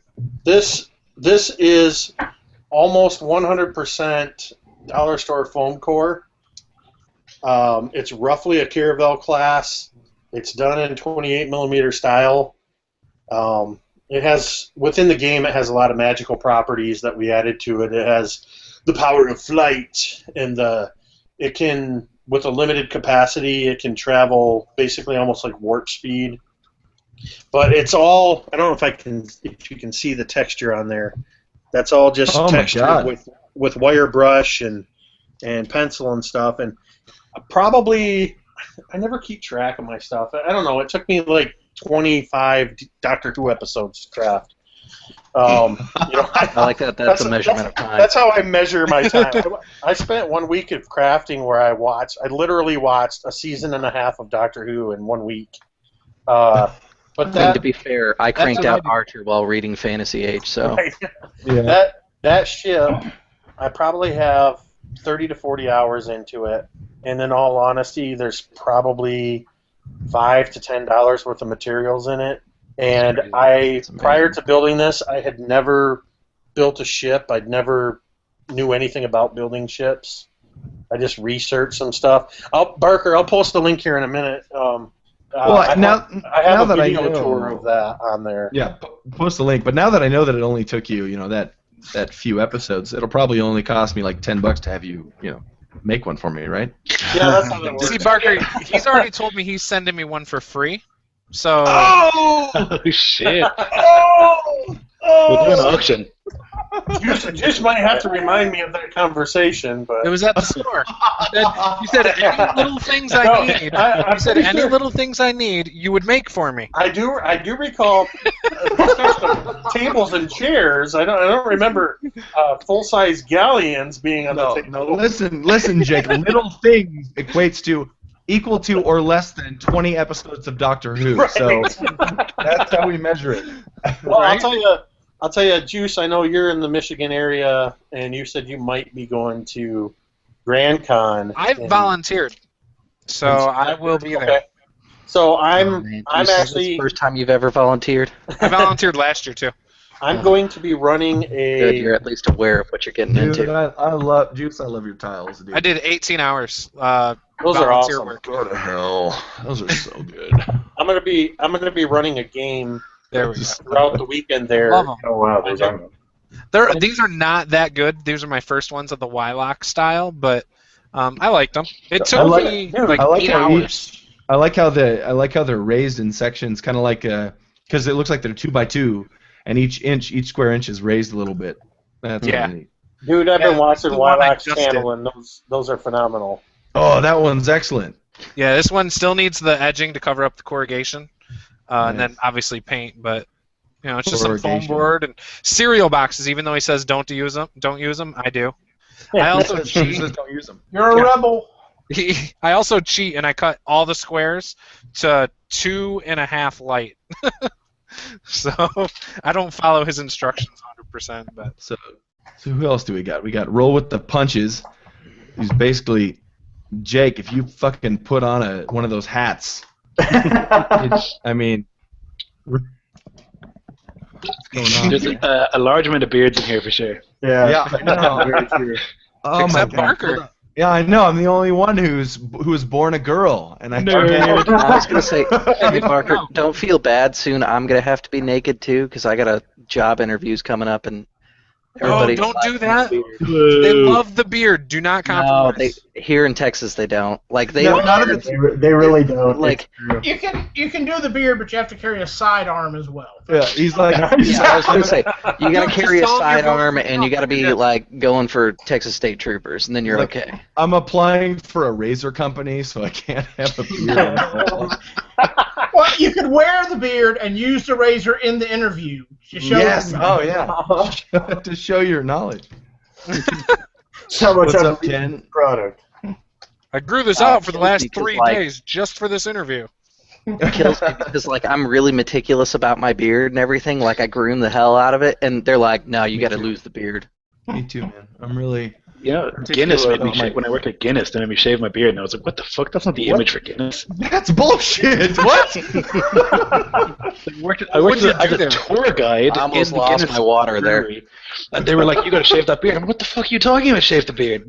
Beardy men drink Guinness. That's like the fucking whole image." Like, what? I'm so confused. Man. That's why you don't work there anymore. Yeah, fuck that place. They I'm were telling awful you, to dude. work for. You come to America, and the biggest drinkers here are white girls who listen to Taylor Swift. Hey, I like Taylor Swift. 100%. Hey, I got nothing against Taylor I was gonna Swift. say well. there's also the military if you want to lump them in there. Oh yeah. The thing with don't. Guinness is that like most of the money for Guinness comes from Africa, not from America or anything like that, because it's huge Oh, in no. Africa. It's really, really popular. So like, I guess their I like main Guinness. customers just aren't beardy. I suppose I don't know. It's just really I was weird. gonna say when I was working in the bar, we had so few requests for Guinness that we just had like one case of the cans, and that's it. Like Yeah. when we ran out, we would finally order a new one, but that was really it. Yeah, Guinness Like, wasn't our popular at the cases bar I expired worked at. before we sold out usually. If they pour it wrong in Ireland, you're allowed to request another. If they pour it incorrectly, you can Oh man, fuck. awesome. That sounds like That's heaven. crazy. Oh, dude, no joke. We have a lot of Like, micro. I've never met a barman who like pours incorrectly, but when you do, you're like, hey, come on. They have, like, this is not a joke. They have like teams in Dublin or in Ireland generally who go around checking the pressure and stuff of Guinness kegs and stuff, making sure the staff know how to pour it and stuff, because it's that big a deal. That's I crazy. always enjoyed Killian's quite a bit. I like. What the hell was that? Did somebody Probably just get Killian's stabbed? At the dog. Someone stepped on a dog. Someone stepped on a dog. I'm a Killian's fan, but Irish beer brewed by Budweiser. Yeah, Killian's is not even a beer here. Oh, really? Yeah, Yeah, I don't think it's in any way Irish, to be honest. Since forever? Yeah. It's us. Wait, Killian? I think it's an Killian's American. has always been Budweiser. Yeah. See, now I'm just gonna mute myself. Turn off the camera and walk away. Don't feel bad because I shame. had him in Scotland earlier, so we're all good. All right. There's a bridge between Ireland and Scotland. There's a road. I'm not a big drinker. I'll drink a beer here and there, but I'm not big on it. I got into cider when I went to Europe, and so that's pretty much what I drink for like a casual drink. But Yeah, I drink a lot of like hard liquors usually if I'm gonna drink something. Like my go-to is like a vodka press, and I usually have to teach the bartender how to make that. I love Jack and Coke. Frickin' Robert Ogre's holding up his straight bottle. Tastes it with saliva. Like this guy swallows. No, I am a juice. I wish I were not much of a drinker. I drink way too much. Good God. Yeah, it's the kind of thing that best if you say you're not much of a drinker in this country, you get funny looks, you know. Yeah, I know. I was gonna say, what's not much of a drinker? Meaning you're not getting drunk every other day, or Yeah. It's a Tuesday. What do you mean I come to the The pub? last time I even had a drink had to have been a month ago. Would you have kids or something? Yeah, but that's not why. Oh. You a nerd. I think you might be a nerd, man. Well, my point is, I'll drink, but only if my purpose is to get fucked up, or I'll drink like he was just saying, a cider for the taste. Because beer, for me, for the taste, just doesn't do it. But you got to go to partner it Belgium with, and like, drink fish. sure the beer is good. yeah, But see, I don't pretty think good. beer is good usually. In Belgium, oh shit, man. Yeah, I was just in Bruges a couple of weeks ago. Oh my God, Bruges! Oh, I want to go there so bad. I have a pin in my The best mouth. city I on love earth, Bruges. man. You have to go. It's incredible. Like I want to go so even bad. if you're here in the States and you got to deal with like a Belgian imitation, Blue Moon's okay. Blue Moon's fine, yeah. I like. I was gonna say, if you can get Blue Moon that's bottled on the East Coast, however, that's the best one I found out. Because every bottling plant tastes different. Really? Mm-hmm. That's I think interesting one of because they my- started in Colorado. Well, Colorado Yeah, sucks. Colorado services like the middle and the west, lower west, and then there's also one that services like the northwest. Huh. But the brewery that is in Florida and services pretty much the entire East Coast, theirs tastes the best. It's scary that you know that. I used to be a bartender. It's professional knowledge. There Okay. you go. Like, I Plus, grew I up was in the in military and I drank all over the place and got really That messed up. probably gave you more knowledge than being a bartender. Yeah, it did. It totally I was the floor manager at a bar for many years, and you have more knowledge about beer than I ever got. So I don't even like beer. Like, I have this knowledge because people would ask me, they're like, what's good? I don't know, bro. I don't drink beer. Here, have some liquor. I would probably say I don't know, like just drink the beer. Like I don't care. My favorite beer is Pabst Blue Ribbon. If you drink enough of it, it starts to taste You know good. what, Don't though? worry about That's like my favorite, too. Like, I don't know why, but it is delicious. It is amazing, and everyone makes fun of me for it. I like Mickey's. You know what's funny? If Just you're because in you're a giant hipster. That's all. if you're in New England, So much bullshit. That's, Did you say Hold on. I love I do Mickey's. have I just realized I have an iPhone, and my hair is shorter on the sides than it is on the top. All I need is your beard. there you Yeah. go. I was gonna say in New England, we used to be able to tell which girls were the classy girls at the bar because they drink their Pabst through a straw. Classy. That's hilarious. Yeah, I grew up in Bavaria where they have incredibly strict laws on what you can put in beer and how you brew them and stuff. You know, so it definitely invested in me a snobbiness in beer that I got from there. There's a lot of beer snobs here in Michigan. A lot of them. Jacob Well, knows. yeah. I was gonna say, don't you guys have a bunch of microbreweries and stuff? Michigan. I live in Beer City, USA. Yeah, Grand Rapids area in Michigan was voted Beer City USA a couple years ago, and A couple times now. Yeah, and then we got a big head about it. Yeah. Unintended. New Mexico just got our first beer garden, or AKA outdoor place where you can drink like in a fenced area. And it is 1 block away from my house that way, and 1 block that way is the gun range. So just put 2 and 2 together, man. Rural New Mexico.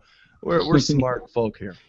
I mean, to be fair, there's like bars right across the way from the gun range here too. So. Oh yeah. Well, yeah, it you're in depends- I guess Texas. It depends on the order that you go in. Like Right. Yeah. for a while, they were considering having coupons at the brewery, where if you go to the brewery and you have a pint, then you could take a coupon and go to the gun range. They should probably do those coupons in the opposite I order. know. How is that a real country that you live in? How is it a real place? Like what? I swear, I wish I were lying to you, Lloyd. Like I wish this were a joke. That can't be real. Oh, that's hilarious.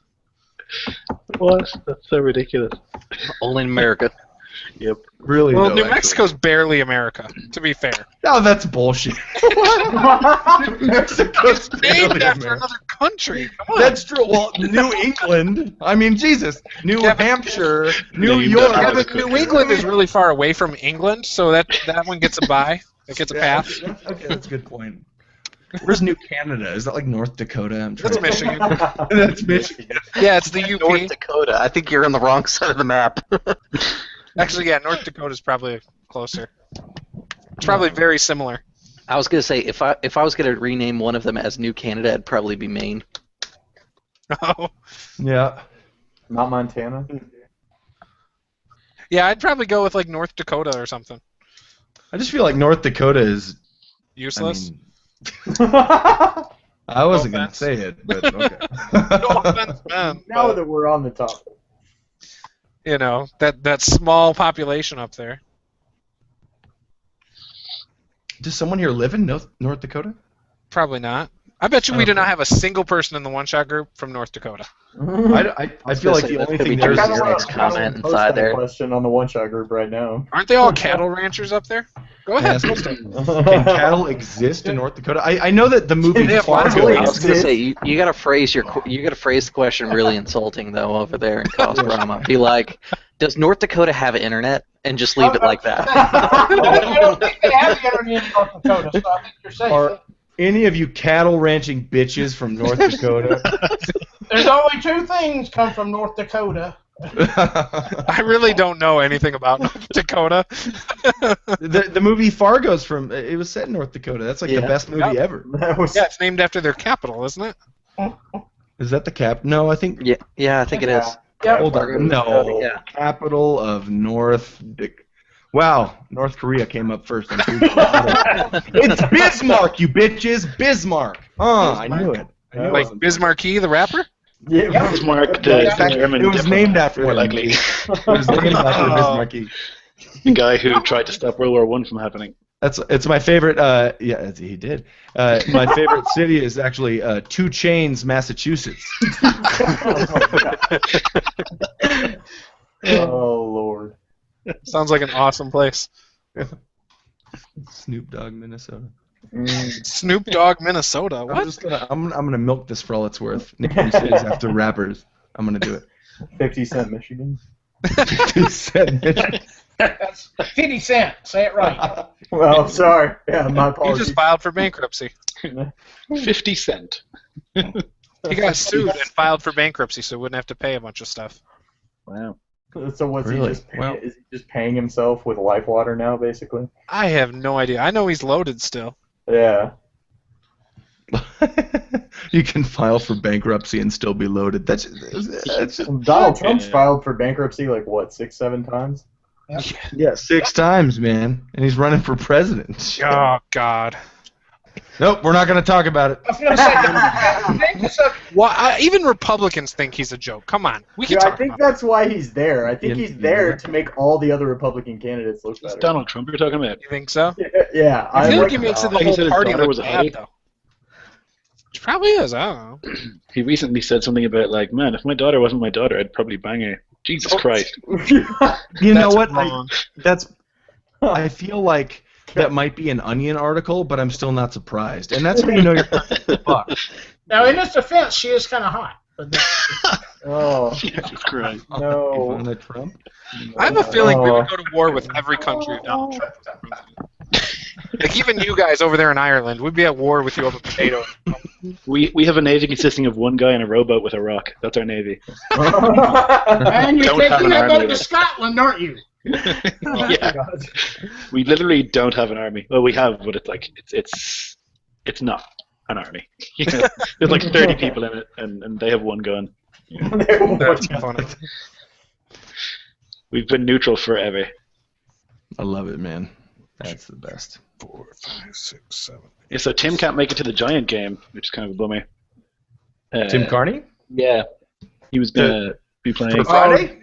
Yeah. Oh, shit, yeah. Okay, he mentioned that he was... Because of work or something. Yeah, he had someone quit or something.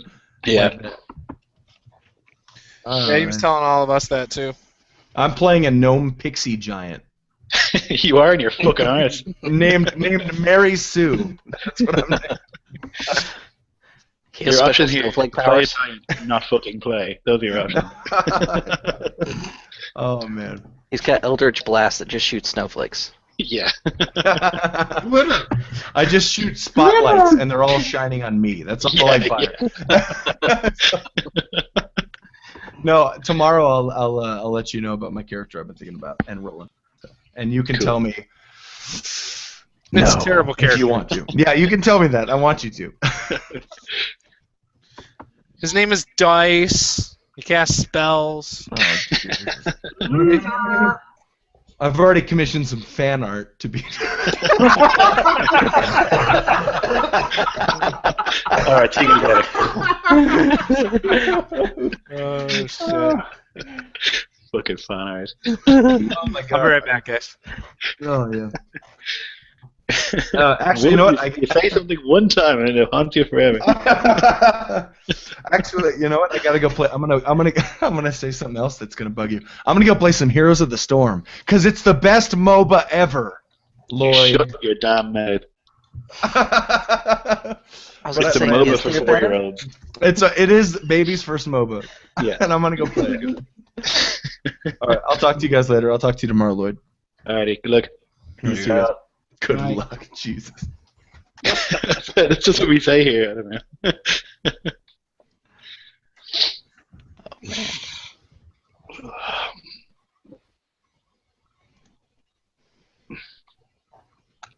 Jace is gone. Oh shit! What do we do? Yeah, right. Chaos, anarchy. Does anyone know who Mike Stafford is? Anyone played a game with him? I have not.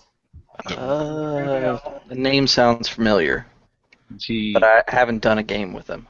he's asking me for a spot in the Giant game, and I don't know him or what he's like, so I don't know. I don't want to say yeah, in case he's some sort of. Here's what you should do. You should tell him to come in here right now and give him a 30-minute audition. Yeah.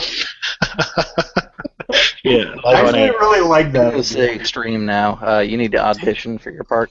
Yeah, that's next. So tell me why you should be a giant. What makes your giant better than others? He's really big. What do you feel are your giant strengths, and how can you use that to benefit a group of other giants? If you were a magic item, what magic item would you be? Oh, God. I was going to say, in the age-old question, you know.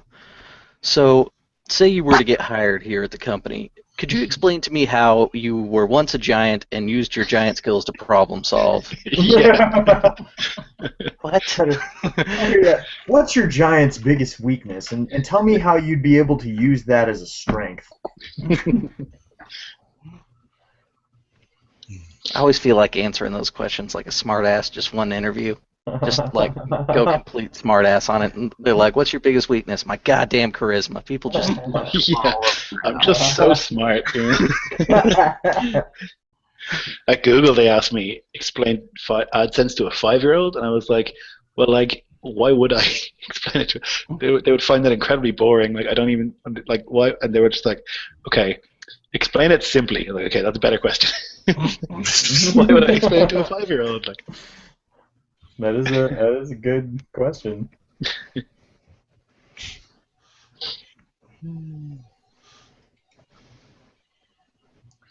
very funny to in the past I've done professional survey design, and just questions like that people just don't even think about what they're actually asking. It's really interesting to look at how the world looks at things and realize they don't have a clue sometimes what they're trying to say. Yeah, I feel like if I was to actually like just give smart ass answers, I'd either be like never hired by that company again, or they'd like instantly hire me if I did that kind of nonsense. I'd be like, all right, this is cool. I'm afraid movies and television probably make that a little more appear a little more likely than it actually is. Getting hired with the the flippant answers. I like the cut of your jib, young man. But I mean, really, if you go into an interview like that, that's your only two options. You're either not getting the job, or you're definitely getting the job. Yep.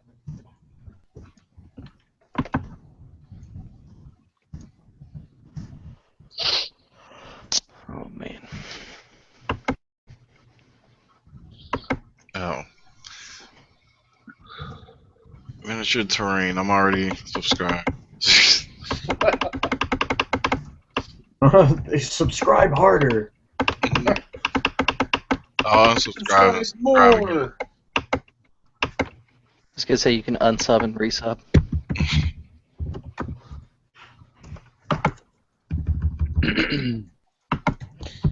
Every time you subscribe, that's a bonus 25 XP.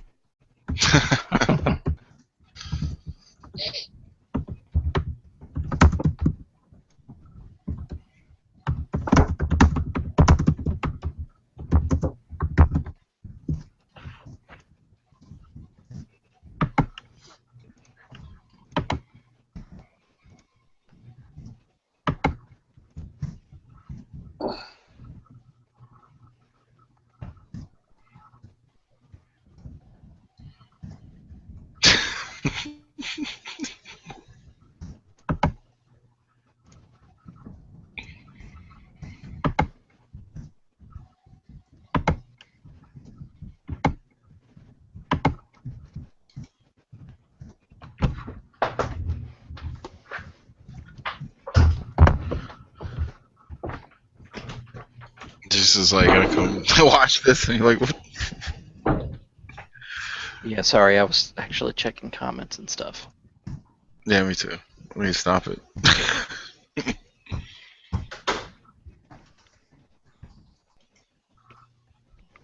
Oh man.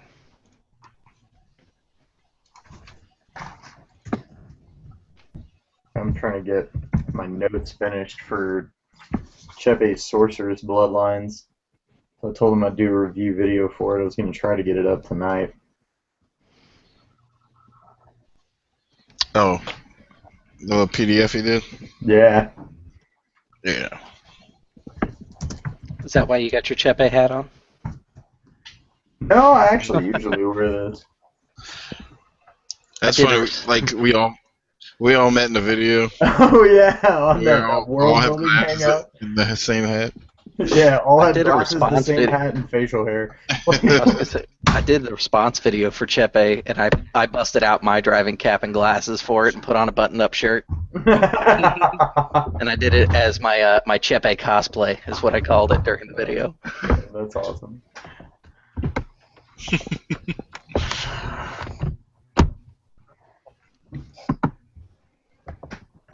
So I see you doing more videos there, Josh. Yeah, after you called me out on it, I was like, okay, fuck, I guess I should start actually making some videos. So yes, I've been doing more and trying to be a more active part of the community. Now that spring is over and work is starting to slow down, I'm actually getting a little bit of free time back. So I have time to do stuff like that. Yeah, around winter is when I'll completely slow down. Really? Yeah. Yeah, I see. Like my primary day job, like our busiest season is like spring and the beginning of summer, and it's just I'm working like 80-hour weeks when that's going on between that and my other two jobs.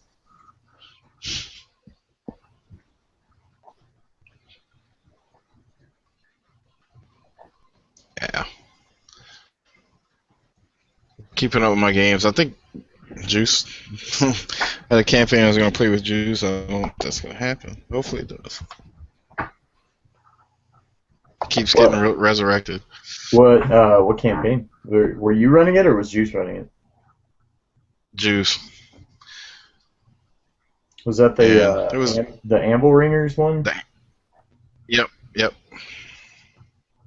Nice.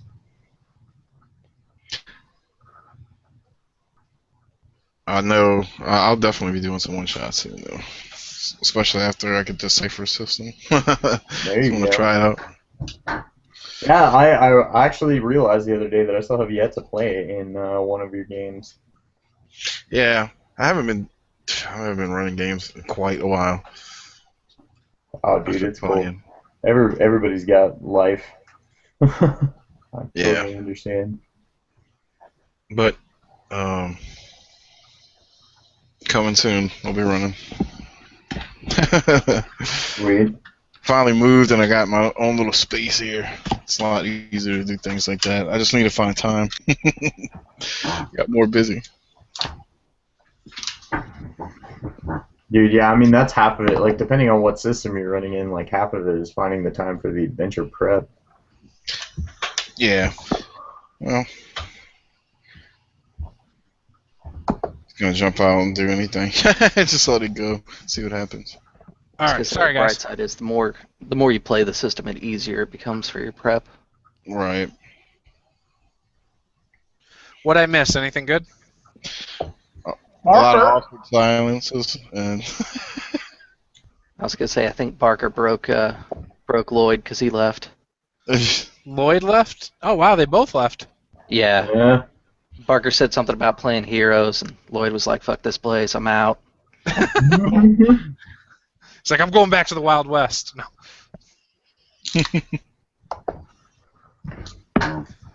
Yeah, sorry, I had two business calls actually, back to back, so that was good. But I am back. Oh man, I forgot to bring up those dust covers. What covers? I've got a good DSLR camera, and I've got the lens stuck to it, and it's been on there for like months now because I couldn't find my dust covers, and I just found them in the back of the car, and I keep forgetting to bring them up so I can actually put away my camera. Oh, like from your car though. Mm-hmm. Gotcha. I thought you meant like with Lloyd and Barker. I was like, why are you asking them about dust covers? So how'd you like the snowball, by the way? I only was able to use it for one video, or two videos maybe. I was gonna say, it then, didn't sound like you had your sound optimized in that video. I didn't know if you had more time to play with it or not. I did. I didn't record anything, but I played around with it in Audacity, Mm-hmm. and it sounded great. Obviously, much better than this. But I don't think that's the one I'm going to end up going with. I think I'm going to end up getting a Yeti, just forking over the amount needed, Yeah. and going for the best. Well, not the best, but best bang Yeah. for the buck. I think I'm gonna go with that AT2020 and just get the USB one. I was thinking about getting the one that had the preamp and everything, or that needs the preamp and everything. Yeah. Because I got a cousin who does that kind of stuff, and I know he's got extra preamps and stuff like that. But I was like, screw it, I'll just do the easy one. Right. Yeah. See, and I was looking at it, and that one definitely sounds better. I think it's like $40 more than the Yeti, though. It is. Yeah. Yeah. So that was the downside, and then the Razer is similar too. The Razer has similar the Razer was quality. worse quality though than You the think so? Yeti. I thought the Yeti sounded better than the Razer. Yeah, I've watched a couple things, and people said that the Razer is slightly better because you can optimize it a little. Like there's more. I was think going there's to a say couple there's more more dials. knobs and stuff that you can Yeah. you can play with on it, but it's one of those things that if you know what you're doing, you're definitely going to get more out of the Razer. But if you are kind of learning and experimenting, it Right. maybe is not the best one. Right. Yeah, probably. No matter what, I won't get the best quality out of all of them because I am too impatient. Yeah, I was going It's to just say how it is. I think I'm going to talk to my cousin and see if he just has some extra mic lying around and be like, "That is perfect. Give me that." Right. I had a guy the other day on one of my other YouTube channels tell me that nobody wants to hear a 40-year-old guy on a $5 mic. First of all, I'm not 40. Second of all, this mic was $10. But yeah, no, I just thought that was hilarious. I was like, oh, okay, I need to upgrade my mic then. You say 40 like it's old. Well, everybody's always talked about my headset. They're like, "Oh man, your headset's so good. You can walk away from the computer and it sounds clear." I'm like, "Yeah, it's because I have like a professional quality gaming headset. It's How much not was good that, for like YouTube $100? videos." 120. I got it when it was like brand new. It was the Logitech G930. So. Oh. Yeah, some people, man. I think it's just people like to troll. But, Yeah, of course. yeah, just give me a hard time. That's kind of the downside to having larger subscriber numbers. Yeah. Like Actually, I haven't even crossed the that bad 200. I was gonna say I haven't even crossed the 200 threshold, and all my comments are still good. So enjoy it while it lasts. Right. Yeah, I think I had my first real regular troll at about 500, 400 maybe. Mm-hmm. And many know him as Thulian Perspective. He trolled me quite a bit, like, "Oh, why are you talking about that terrible game?" I think it was Thulian. It was one of those guys. Yeah, it was Thulian Perspective. And then Condor DM, he trolled. I don't know what he's doing now, but maybe he's doing YouTube stuff. I don't know. I don't watch his stuff. I was gonna say I thought he made a video like a little while back saying he was gonna do more stuff, and then I hadn't seen anything. Yeah, I don't know. He hated on the Provokers game. He was like, "That's not how you play a game. They're obviously faking their fun." I was like, "No, we're not." Like if I was faking my fun, I would not be playing in it this long. Because that campaign's been going for almost a year now. Yeah, Not quite frequently enough. I was gonna say I spent the last couple days here catching up on them because I put one on and do like housework and stuff like that. Yeah, and that's the thing too. I can actually go back and listen to those and enjoy listening to them. You know, it's a little weird that I'm in it, but I'm not one who can normally listen to live plays. And you know, when I'm crafting, like right now, this would be a time where I would either listen to one of those or I'd watch a movie. There is a really good one that I wish I had like the production quality to pull it off. Node? No, not that one, but that's good too. They had a good production quality, but the is RP's a little bit lacking sometimes. Let me find it real quick. It's just a podcast. Oh, okay. It's the Gamers Table. Their game is it's a Savage Worlds game actually, Tower of the Ape. Okay. It's Conan, but it is unbelievably good. Like the RP is solid, the production levels are really good. Mm-hmm. They've got like ambient noises in the background too to kind of fit it. Oh, that's cool. And I'd love to buy a bunch of GoPros and do a bunch of stuff like that. Those Node guys and insert graphics and sound effects. That'd be so cool. There's one character in there, Mofir. If you ever want to play a crazy caster, you lose compared to Mofir. It's just done so beautifully.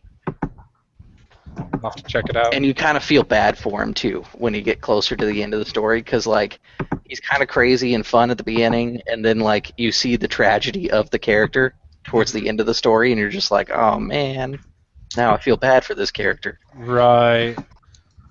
See, I want to I want to listen to podcasts that have no live plays, and it's really hard to find because a lot of them will have, you know, a couple games in there mixed in with their non-gaming podcasts, and normally their live podcasts, like their gaming podcasts, suck. I don't like a lot of gaming podcasts because it's super weird. Like when they're at a table and it's just a normal game. Yeah. Like not when it's like a high production thing, like just a normal game being recorded. It sounds weird.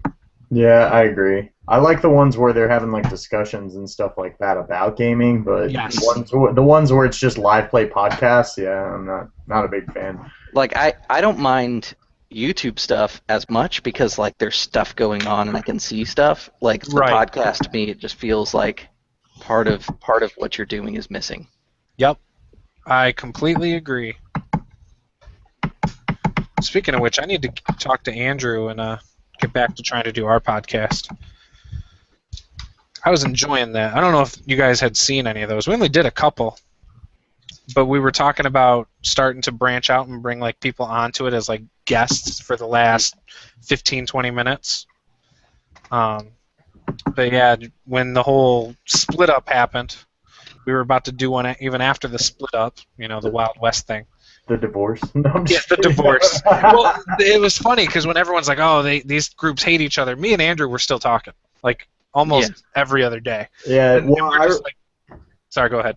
Oh no, I was just gonna say I remember like right after we played that Dawnforge game when Andrew like hopped on and you guys were saying that was like the day after that whole thing happened. Right. Yeah, it was like, okay, well, whatever. It just didn't make sense because we even talked like, should we do a video together to like point out that there's no problems? And then we were like, you know what, whatever. And we both took a break because we were so tired of the bullshit. So we didn't do videos for a little bit and stuff. Yeah, I mean, the people that thought that there was like a big issue were people who just didn't know the group, I think. Yeah. Because like everybody who knew the people involved in the whole thing is like, yeah, there's no animosity. Right. Everybody knows what happened. Everybody understands why it happened, and nobody really is making a big deal out of it except for. See, but I don't know if everybody does truly know. Yeah, I guess. I mean, it was a show of solidarity for Posey, is what it was, because Posey had gotten banned. And everyone was like, well, we weren't going to ban anyone in the one-shot group. Because obviously those guys, when we started the one-shot group, they were a huge part of it starting. And so I had always asked them their opinions on things before I did anything. And so when I decided to leave the ban on Posey, that's when it kind of was like, oh, let's start a new group. And that's kind of how it happened. But a lot of people don't know that. They just thought it was because, like, we were trying to censor people and all this other stuff, and it was like, I didn't censor Yeah, I saw anybody. that stuff, too. Yeah, I was like, nobody's been censored.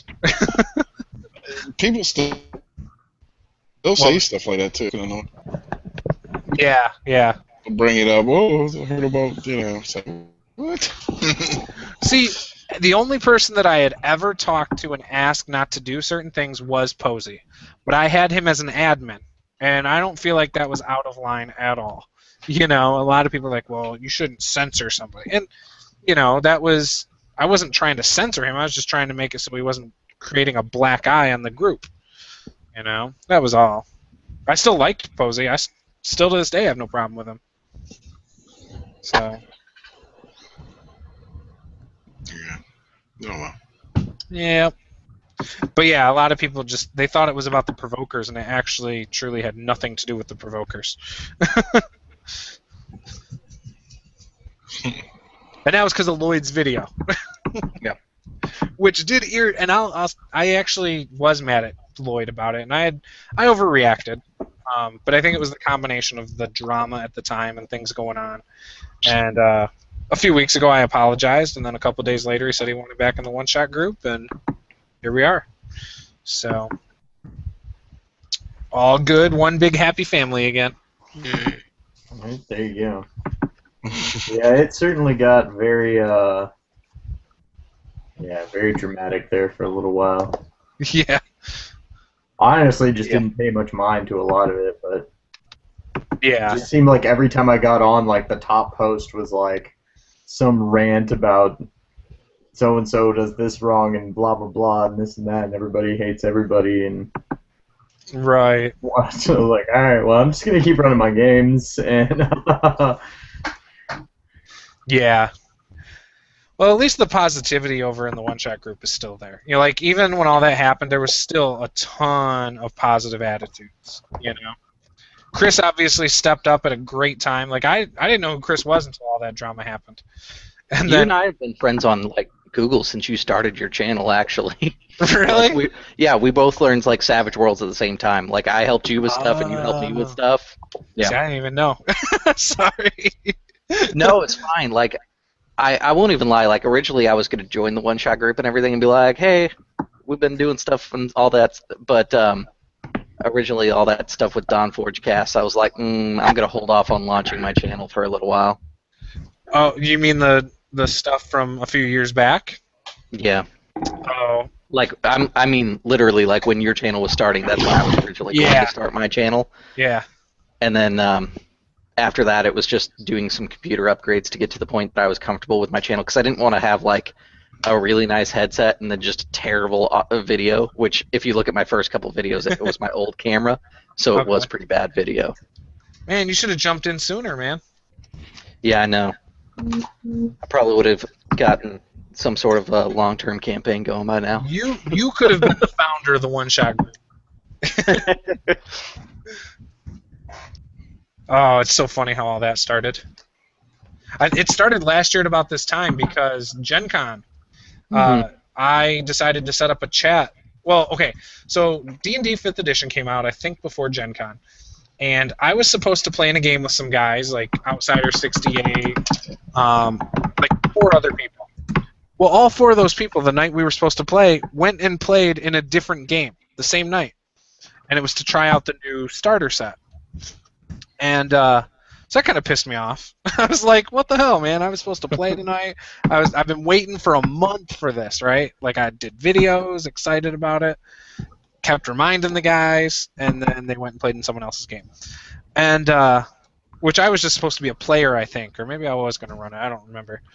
And then, so I said, okay, well, screw it. I'll just, find some people that want to play a game. And so then Gen Con came, and I decided to do a chat for one night of Gen Con. So I did a chat, a bunch of people joined. I think that was the first time I met Robert Ogre. And, ever since, I think it was either that chat or the chat the following Saturday where we came up with the One Shot Group. And it's been amazing ever since. Yeah, I mean, I've had a lot of fun with it. Like, all of my reservations were quickly swept away joining the group, which was nice. What were you worried about at first? Just because there was that animosity that happened in all those videos and stuff like that. I was like, I don't know if I necessarily want to go into it. I'm a pretty chill guy. I don't like a lot of drama anyways. Yeah.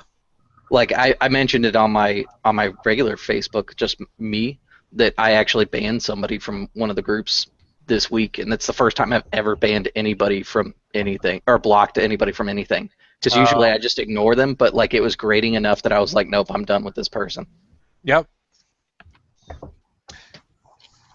Yeah, and I know how that goes, because I don't like to ban people either. But sometimes people want it.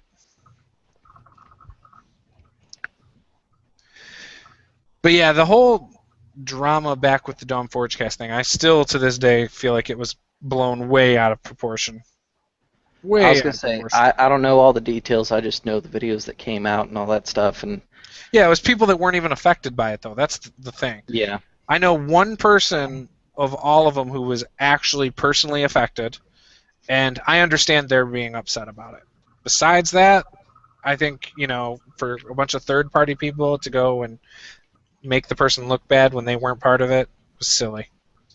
I mean, at the risk of sounding really, really ignorant, but being new to the group relatively, could you give like a 1-minute summary? Yeah, a few years ago, Dawn Forgecast was starting to really become something in the community, and a couple other people in the community also were up there, and it got competitive from Dawn Forgecast, and so he would just, I don't know if it really was because of competition, that's what he said, but I think, maybe he was just entertaining himself. He created a couple fake accounts and started thumbs downing videos and posting comments pretending to be other people, which were like spoof names. So for instance, my name's Tabletop Gaming with Juice.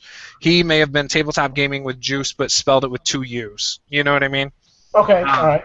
So, which, again, if he would have done that, I don't think I would have cared. But, because I used to do stuff like that when I was younger, so I think it's harmless. A thumbs down does not hurt your videos.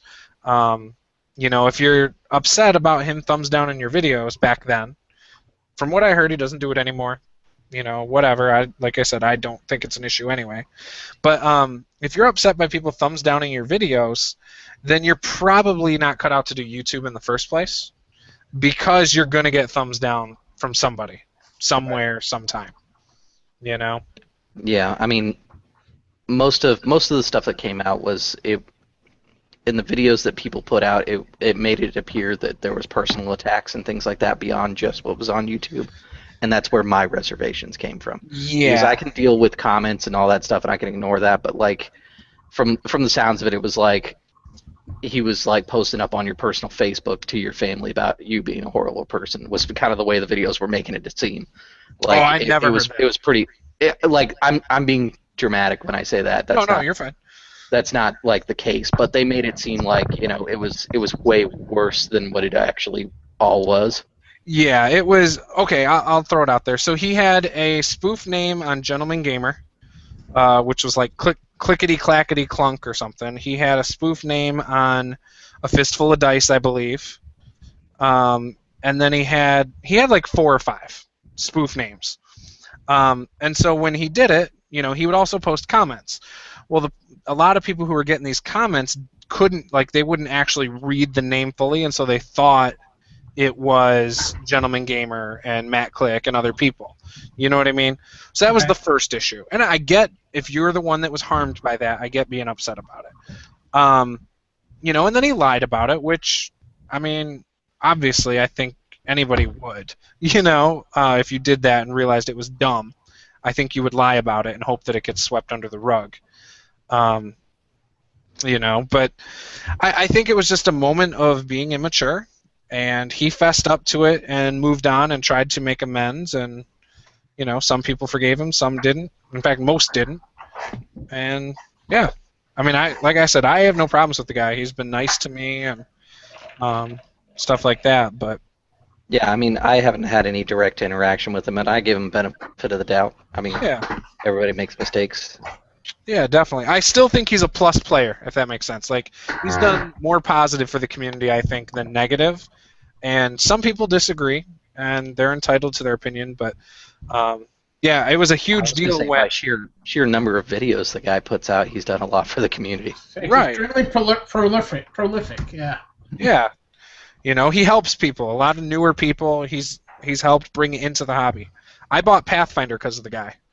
I was genuinely interested in Pathfinder because of him. I can't fault the guy. And when I actually reached out to him about joining the one-shot group, because 1, I thought it would help the one-shot group, and 2, I figured, it was another place that he would actually enjoy being. And I know that he's not allowed in other communities because of all that drama. So why not? And it hasn't caused any drama. A lot of people tried to warn me about it, and I said, look, if he can come in and have some fun and other people enjoy him here, then whatever. So, But I like the guy. I mean, he is what he is, and he's a good channel. So, yeah. Thank you for the... Yeah, not a problem. You'll see, I try not to judge people based on what other people say. I try to be pretty open-minded, and the group is open for anybody. I'm not going to hold anything against them. My big concern was not even the act of what had gone on. My big concern was all the drama that came afterward. That was the part that made me not want to join the community. Yeah. To be honest, I was like, I don't know if I want to go do that. Even then, I had 3 or 4 people leave the community, the one-shot group, because he joined. They're like, I can't be in this group.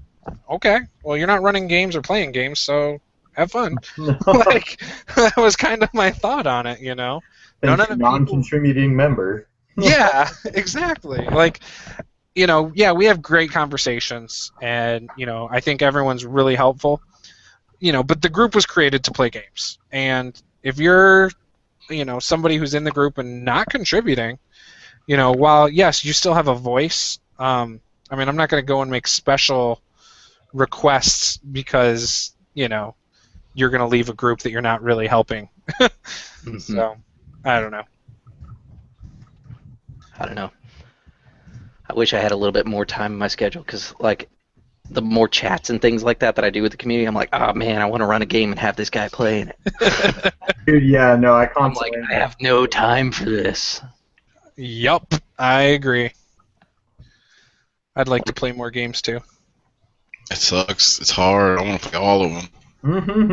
Yeah, with my home group, we do 4 games a week right now, and then I still squeeze in one-shots when I can, and I feel like I'm just overloaded.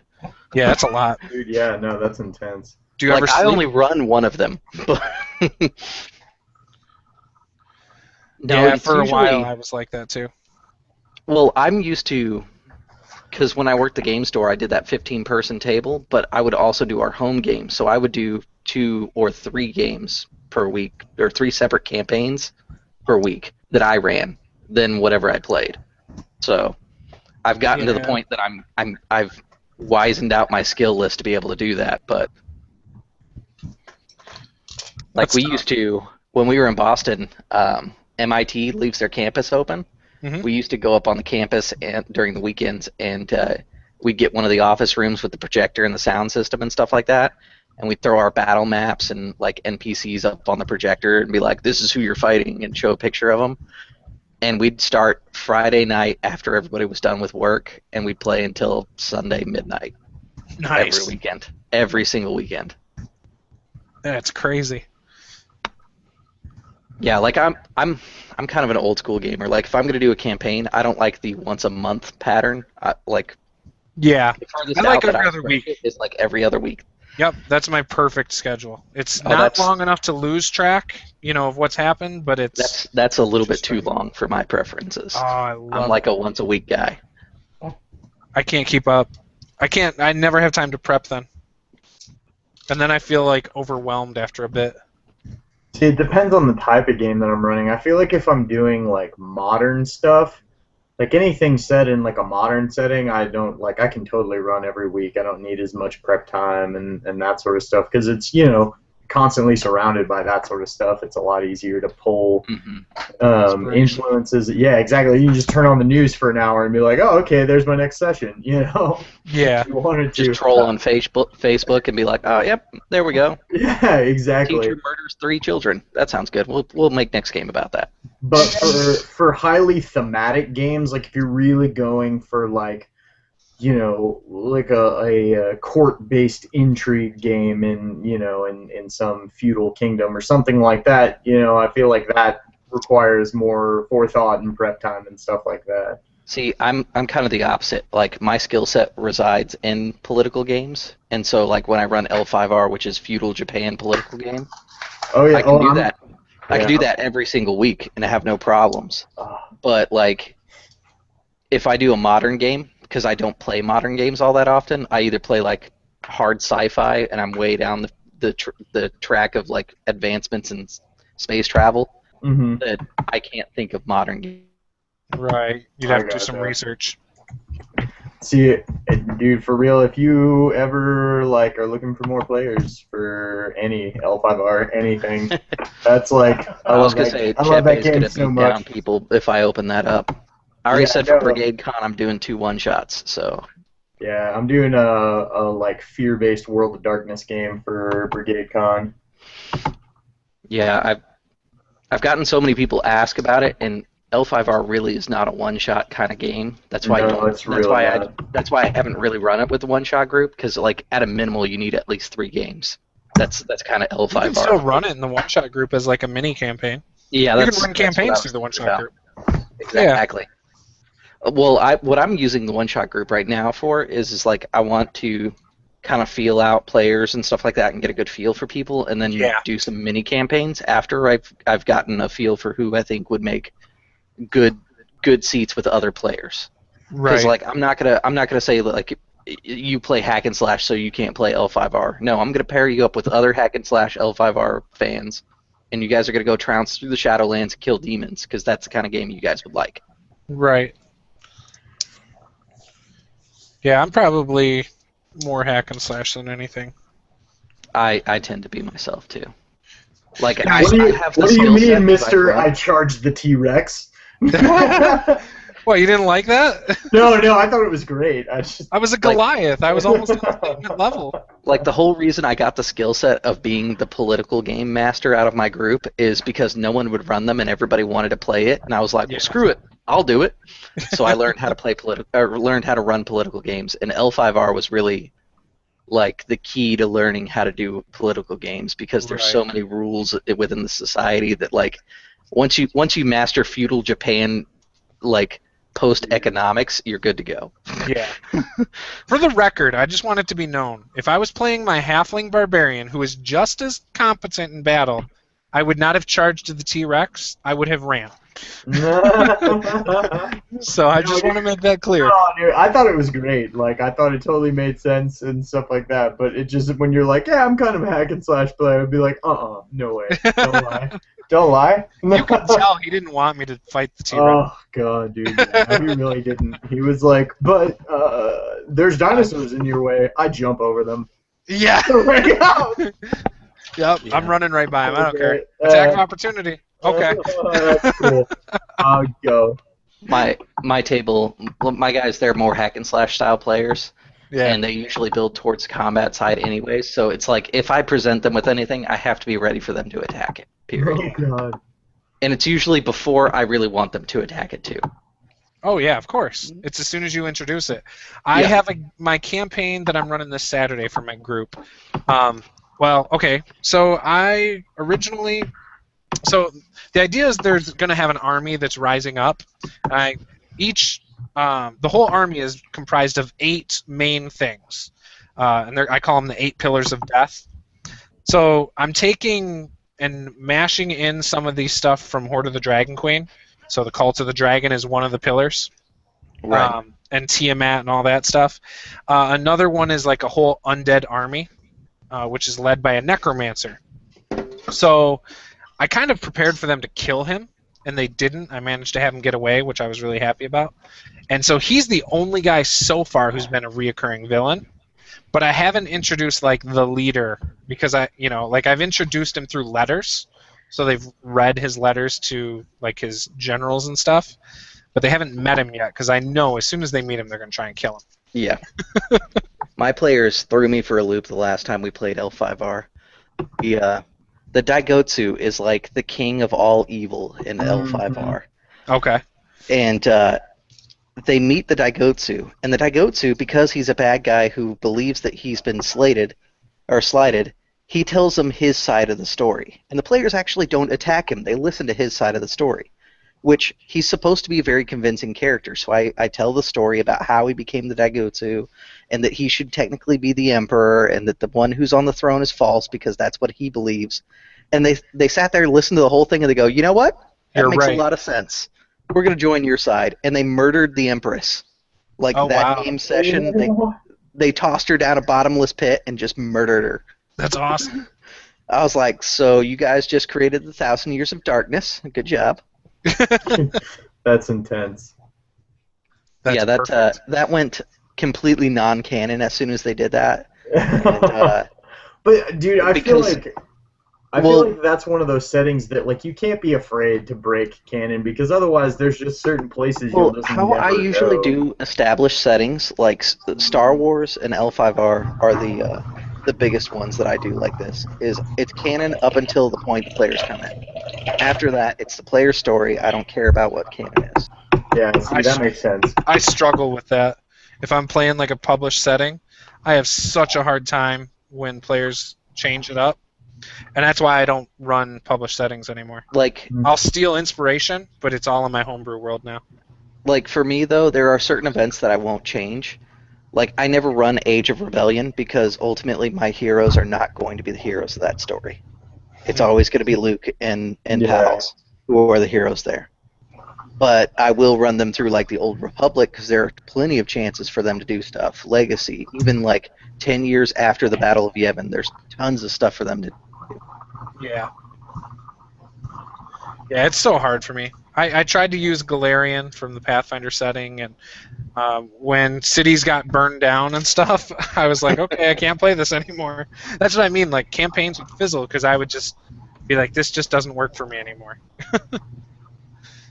I was going to say, I've gotten better about it, but sometimes it is a little bit better to just let the players do whatever they want as far as like burning down cities and stuff. Yeah. And then just bring the pain later as a consequence. Oh yeah. Yeah, I'm totally cool with it in my homebrew, which is now what everything takes place. Oh my god. I did a campaign world where one character, he said he was really interested in puzzles, and so of course, the Dark God's trying to release, Chaos, who's like the ultimate titan in this world. Mhm. They give him a puzzle box that Chaos is imprisoned in.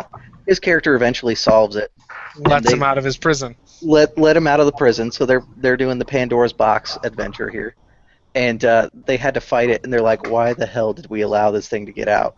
While in the meantime, another player is experimenting with blood magic and sacrificing souls Nice. to make a golem become a warforged inside the world. Because I told him he could make a warforged if he researched and studied on how to do it. Right. But I made it as like the only way to do it was this horrible act of sacrificing like 40,000 innocent souls, and he did it in game. And like the players never caught on that he was doing it too. That's awesome. It's like, wow, we've got like the guy who innocently caused the end of the world, and then probably the most evil person in this campaign is in your party. That is so cool. That was a ton of fun. The way they ended up defeating Chaos was they did a bunch of damage, and then ultimately they had to crash the airship into it because that was the only way they were going to put enough damage in it before they died. Right. That's awesome. Yeah, I've found since I've started running things in my homebrew world, it's so much easier for me. Like, there's a mental block when I play a published game, like a published setting. I just can't do it. Like, it bothers me when things don't make sense to the setting, But when it's homebrew, I can like make up an excuse of why it works, and it doesn't bother me. I was going to say the thing with published settings is you just have to do like the spirit of the setting once you start deviating from canon.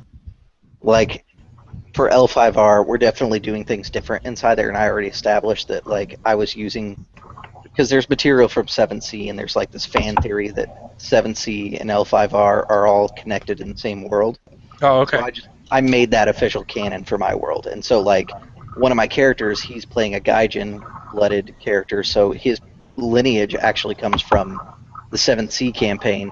Okay. And he's got like a German name, and he looks like super German in like feudal Japan setting. So everybody always comments about his eyes and stuff like that. Calling him a round eye or something?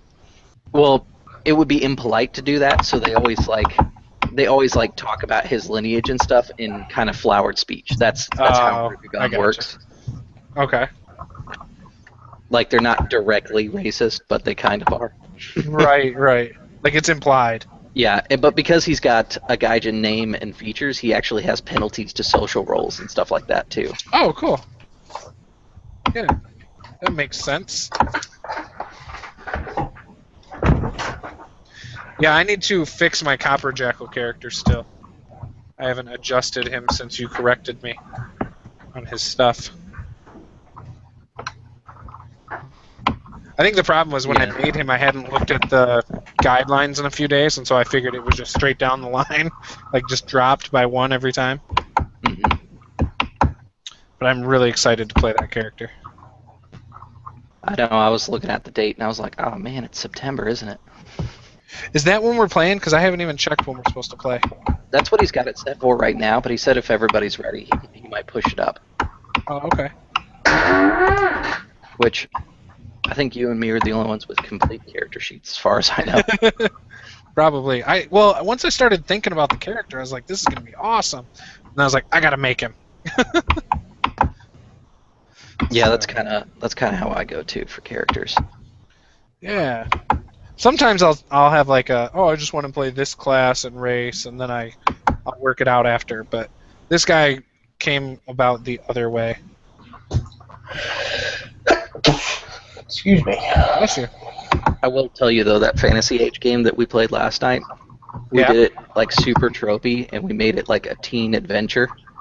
Yeah. And oh my god, it was so hilarious because of all the tropes and stuff. Like we didn't have to like think about what our character was or who they were. It's like, no, we're the cliche teen movie characters. Right. Like the jocks and nerds and stuff like that. Like at one point, like my character had a lacrosse stick and stuff like that. Like I hurled a bottle at some kid and yelled "nerd" at him. It was hilarious. So you were playing a Breakfast Club. Yeah, pretty much. Like one guy, Murdoch, described his character. He's like, my character is pretty much all the girls from Mean Girls in a dude's body. We're like, okay, that makes sense. Everyone knew what he was talking about. I was like, so we're gonna kill somebody within the first scene and then have to like scramble and cover it up the rest of the game, and we almost did actually. That's awesome. Yeah, it sounded like you had a lot of fun with it. Yeah, it was a blast actually, and I'm gonna do another review when we get about halfway through and we've got a couple games under our belt. Yeah. But I'll definitely do like a final thoughts type one after the six games are over. Yeah. Because we're doing it like you play 1 week and then we're just leveling up because there's not a huge power difference. Right. Levels in Fantasy Age, and that'll give us levels 1 through 6 that we tried, which is where most people are gonna play anyways. Yeah. So do you think it was a lot of fun because of the system facilitating it, or just because of the players? I don't know. It sounds like more of a player thing. I was gonna say I don't know. It's kind of hard to say because like we were definitely doing like a fun trophy thing. Yeah. But the rules were super efficient at facilitating the fun. I thought like they moved forward when they needed to and they faded back when they needed to. And then when you got stuff like your doubles and you could do stunt points and stuff. Yeah. It was like the stunt points like furthered the scene instead of just doing extra damage. Right. Like it's usually do. And I thought that was a lot of fun actually, because like the scene where I almost killed a guy, I got like 6 stunt points and he was climbing up a wall, so I threw my bottle at him, and it was like I did an extra d6 of damage, knocked him prone, and did something else. I forget what it was, but it was like it really fit the scene well. And that was the guy that almost ended up dead if Jeremy's character didn't catch him. That's awesome. Yeah, right now I think you're the only one who really has me thinking about that game. I'm checking it out. Nelson's been playing it too, and he likes it. I've seen some of his. Yeah, I saw like well, I didn't see the video yet, but I saw that he had a character creation one today. Mm-hmm. He did, when he first bought it, he was talking about it, and I saw that video. But it didn't. I don't know. For some reason, yours. Maybe there's more excitement in your video. It seems. Yeah. But there's something about it that makes me want to like try it out. For me, not that Nelson's video is bad because it's not. It's a nice overview. Yeah. It's just it seems more unbiased, maybe. Like his is more. What's the word I'm looking for? Subjective? Does that sound right? I suppose. I was gonna yours say, is too. I'm excited because I like old school games, and it's hard for me to because my players are not really like old school Renaissance style players, anyways. Right. So it's hard for me to find a game that they like and I like at the same time. Right. Like 5th edition is kind of a happy medium. Yeah. But like I mentioned, they don't really care for 5th edition actually. Which is surprising. Yeah, I was gonna say some of them do, but others don't at the table. It's kind of mixed crowd opinion on 5th. Mm-hmm. But that's the game you guys play most of the time? Or no, L5Rs? most of the time. Well, L5R is what I'm running, and that game is like super crunchy. Okay. But it's like all one mechanic, so even though it's crunchy, it's super streamlined and easy to understand. Yeah. To me, what I like about L5R, about the raises and stuff like that, so you can do special moves and stuff, Fantasy Age is kind of like a washed-down version of that, and I think that's why I like it. Right. Because L5R is like my favorite game, and it's surprisingly hard to find people apparently that are outside of this group that want to play L5R. Yeah. Since joining the One Shot group, I've got like 8 people sitting there going, so when are you gonna run a campaign for us? Right. Like Chepe is like shooting me a message once a week. I'm not surprised there. I told him, I was like, you can get in one of the Brigade Con ones. We'll do something fun for that one. And I think he wants to do an investigation game, so I'll probably I'm thinking for the Brigade Con ones, I'll do one investigation and then one like hack and slash in Shadowlands kind of game. Right. See, that's what's so awesome about the group. It's like all these people but before the group, everyone was like, "Oh, I don't get to play in games. It's always so hard to find players." And like we started this group, and like, oh gosh, the originals that were in the group probably played in about 30 games the first month and a half. It's like, geez, every night there was a game. I was gonna there's say like the 4 or draw 5 for me games. is like I don't usually get to use some of these games that I've got in my folders and stuff like that. With Yeah. this group, I get to bust open a folder and be like, oh, I haven't played Numenera. Let me play that tonight. Yeah. Yeah, it's fantastic. I love it. You know, even though I don't play in as many games as I was before, it still gets me excited just seeing a bunch of people trying new games. And, you know, I love hearing the positive things that people say, like, oh, yeah, you know, thanks to this group, I found a gaming group. But love hearing that stuff. Even if I don't get into a game, like if there's a game I wanted to play but I couldn't for my schedule, if they record it, I try to catch it too. Yeah. It's fantastic. Who's all in the chat? I haven't even seen the chat. Oh, Ogre, you're still here. Joshua's still here too. Yeah, sorry, I've just been working on these notes. Ken, are you the one that I said was a more prominent member than me?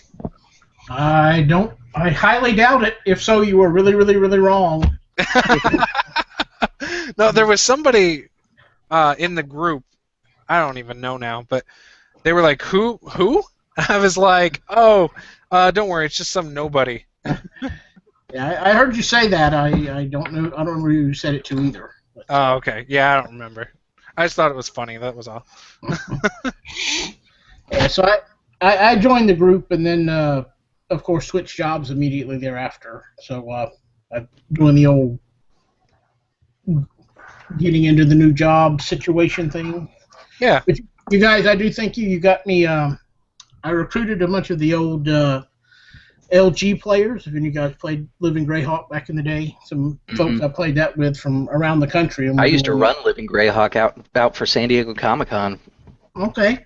Yeah, we did it up real good back up in Northern Virginia, but yeah, so I tracked down some of my friends. We actually started I'm running the Mines of Phandelver for them in 5th edition. So very cool.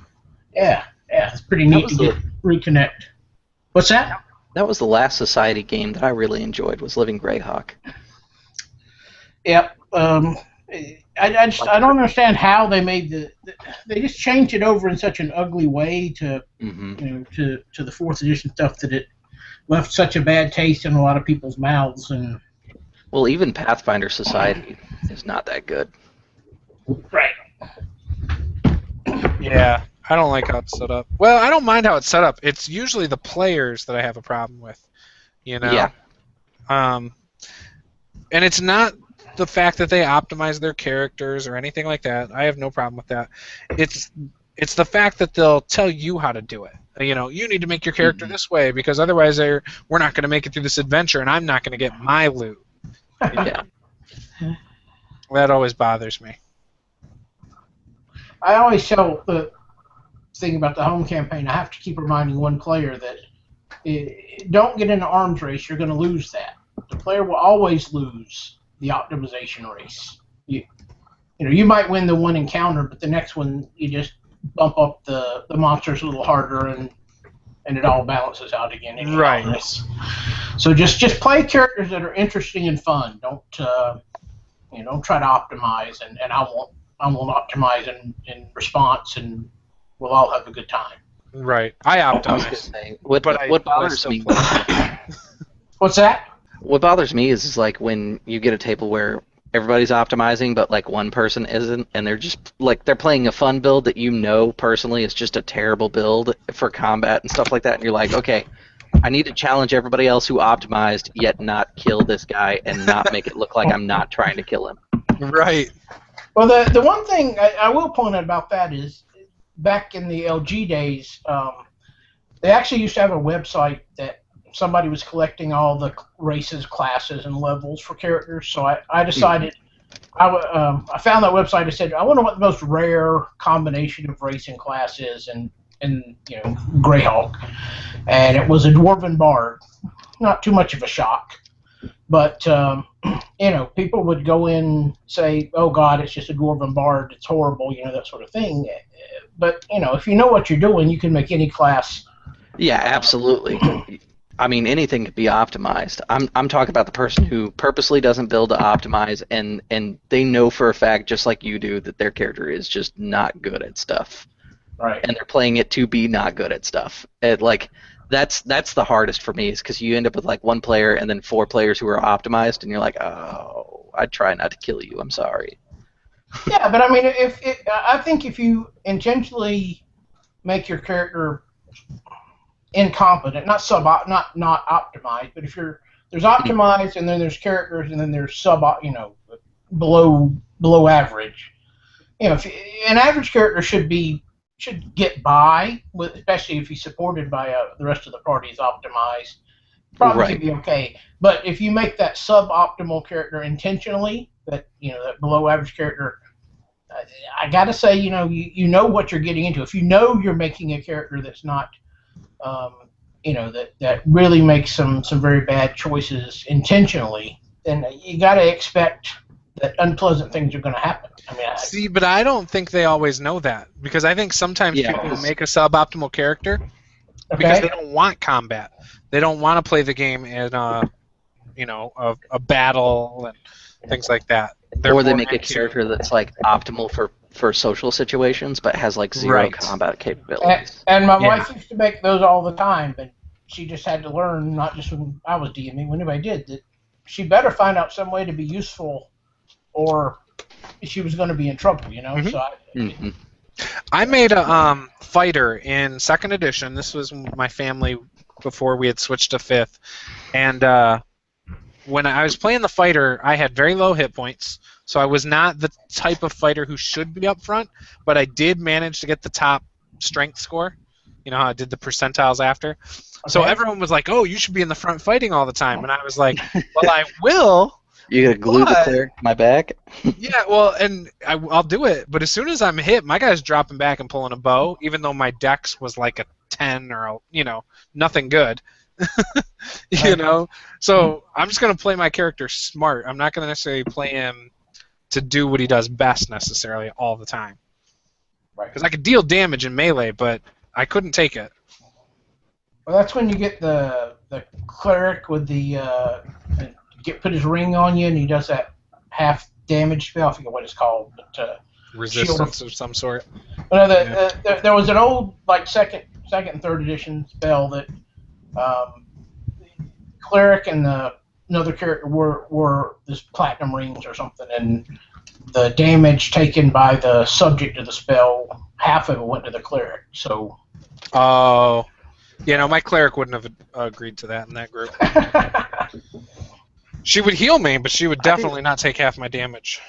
I do like the clerics for 5th edition. It's kind of the first time that I've felt happy to be the cleric. Like in Pathfinder, it's okay to be the cleric, but it's not exactly a happy thing, because you're still just kind of a heal bot for Pathfinder. I feel like in 5th edition, it's like healing is your secondary purpose in life. Right. See, and I don't, for example, in the Provokers game, I don't necessarily play my Brasswick as a heal bot, you know. In fact, I use my axe a lot, even though I'm not that good with my axe. But I just feel like as a dwarf, he would still try to do it a lot, Right. Like we had that exchange a couple times now in a couple sessions where me and Durgan are competing against the monsters or whatever. One of them was like giants or something, or ogres. And I remember it's like, okay, I'm only a +3 to hit. I'm sure he's like a +6 or something. But I'm going to talk smack and, have some fun with it. For the Copper Jackals, I ended up making one before we talked about doing the Besieged campaign, that he's a Tome Heart cleric, and because he's a construct, he can't actually heal himself. And I thought that was really funny, just to play the healer who just can't heal himself. Like, he has to stay as far out of the combats as he can just to be supportive to the rest of the group. Yeah. And I thought it was kind of funny, too, because he's, as a Tome Heart, he's a construct, so he's a heal bot, technically. Hi, Lil. No, I'm not going to play with your rope. I'm sorry. Man, where's Chepe? I think this is the first chat I've ever ever done that he hasn't I joined. thought I saw him. He posted do a it. different chat, actually. Yeah, he posted a hangout. Oh, he did his own hangout? Yeah. Oh God, another schism is coming. No. It's okay. He's niche. Nobody would go. No, I'm just kidding. Yeah. Nobody responded. Hold on, I can ask him. I'm talking to him on chat right now. Oh, okay. Yeah, I just sent him a link. Oh, okay. But yeah, I haven't talked to him. I was kind of surprised Mike didn't get in. He just shared it there. He shared the conversation over on Google, saying that he was going to be watching. I figured he'd be in here because he's got a game coming up here. Oh. Sure, he'd want to talk about it. Say watch. Now we're getting comments. Right. Yeah, I've finished 12 field tiles and 10 corner tiles that just need paint now. I wish I could pretend like I was that productive today. I'm not normally this productive. It's just I need to get enough done that I can lay them out for Saturday's game. See, my problem is I get far ahead in my planning, and then I just stop doing stuff for a while. Like my L5R, I've got their entire story arc for this first session already plotted out, and I'm just adjusting it to what the players do. For my Copper Jackals one-shot, I planned that out when I originally lost Cable, so it's been sitting there pre-planned. My notes are there. I have nothing to do as far as like prep and stuff like that works right now. Right.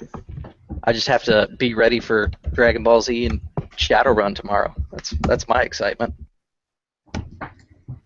Yeah, see, you're better than me then. I made a timeline for my campaigns, and I haven't followed it at all. In fact, I don't even think I've looked at it since the players went off track.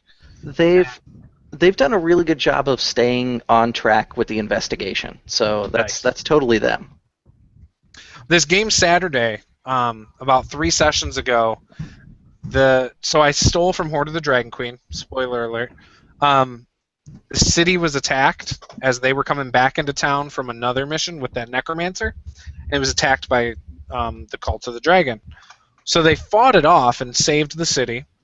And then the mayor asked them to find out who that was that attacked them and why, and to give them to come back with information. So the players left to find out why they had attacked and what they were doing with all the stuff they stole, because they were stealing odd things, just anything of value, but like plates and silverware, all that stuff, And once they got to the place, they didn't even investigate that. They just went straight to finding out who the leader was and stuff like that. Well, they never went back to the city because they had overheard of a valley of endless caves. And so it's become a dungeon crawl game. Like, they just one cave after the other, and I'm like, okay, I was hoping I could use this down the line, but not right now. And now that's what they're interested in. That's what they're interested in. Right, and so that's what I'm going with. It doesn't stop your bad guys from continuing what they're doing. No. No, but it has prevented them from getting treaty. So, for instance, I told you there's 8 armies that make up one large army. And so the other army passed through the valley. They saw them leave, right? The Cult of the Dragon. They left their campgrounds and advanced to the next area they're going. So the players never got the treaties from the city because they never went back. So now they have a decision. They can either go back, which they're not going to, or they can go forward to the next city, which is a dwarven city, where they might find out that there's all the weapons that are made in the dwarven city are forged by Dragon's Fire, and in the basement, like the deepest depths of this city, they have 2 dragons that'll forge cold weapons and fire weapons. And so whether they think that's inhumane because they're chained up and forced to do this, the city will be attacked by dragons, like all sorts of craziness I'm expecting to happen. But they're not going to have the treaty to unify the cities to fight large armies. So that's kind of where that kind of stands. And who knows, maybe they won't get there in time for the attack by the dragons on that city.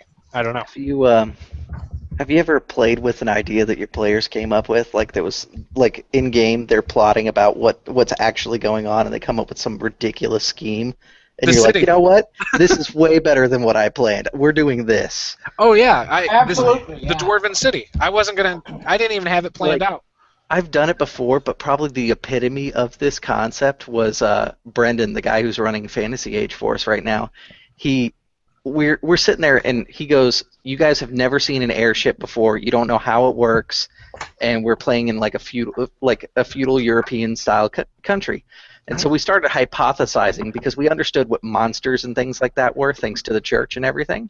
Mm-hmm. So our theory came down to inside the balloon there is a Baelor whipping a dragon that's chained down. Okay. And he was originally against it, and we were all sitting there going, no, make it happen, let's make this the adventure, because it was our first game anyways. He decided to roll with it, and god damn if that was not one of the best campaigns we played, because like we ended up letting the dragon go because we're like, it's inhumane treatment, but it's a red dragon and it's evil and it's going to terrorize people and burn down the city as soon as we do it. Right. And then the paladin feels bad because the paladin's like, I let this evil loose on the world, and he sets out on his own, and he just like we have to quest after finding the paladin. When we finally catch up to him, we have this great dungeon crawl and everything, and it just evolved from the story of a Baelor whipping a dragon to explain how airship worked. Right. Yep. No, that's how this kind of came to be, because, like, I basically told them that this cult was going. They had overheard that the cult of the dragon was going to go the direction of the city, but they weren't going to stop there. Like, they're going to go around it. Well, then the players are like, well, we should go to the city and warn them, and da-da-da-da. And then I was like, well, how can I tie this in? You know, so that's when I was like, well, screw it. I'm just going to come up with this story to make the cult go there now. But it's not going to be all of them. It's just going to be the dragons that are pissed off and want their young back. So that's where I went with that. And then I was like, oh, I'll give them cool weapons. And, you know, the players can't get them, obviously, because the dwarves will be pissed if they steal their weapons.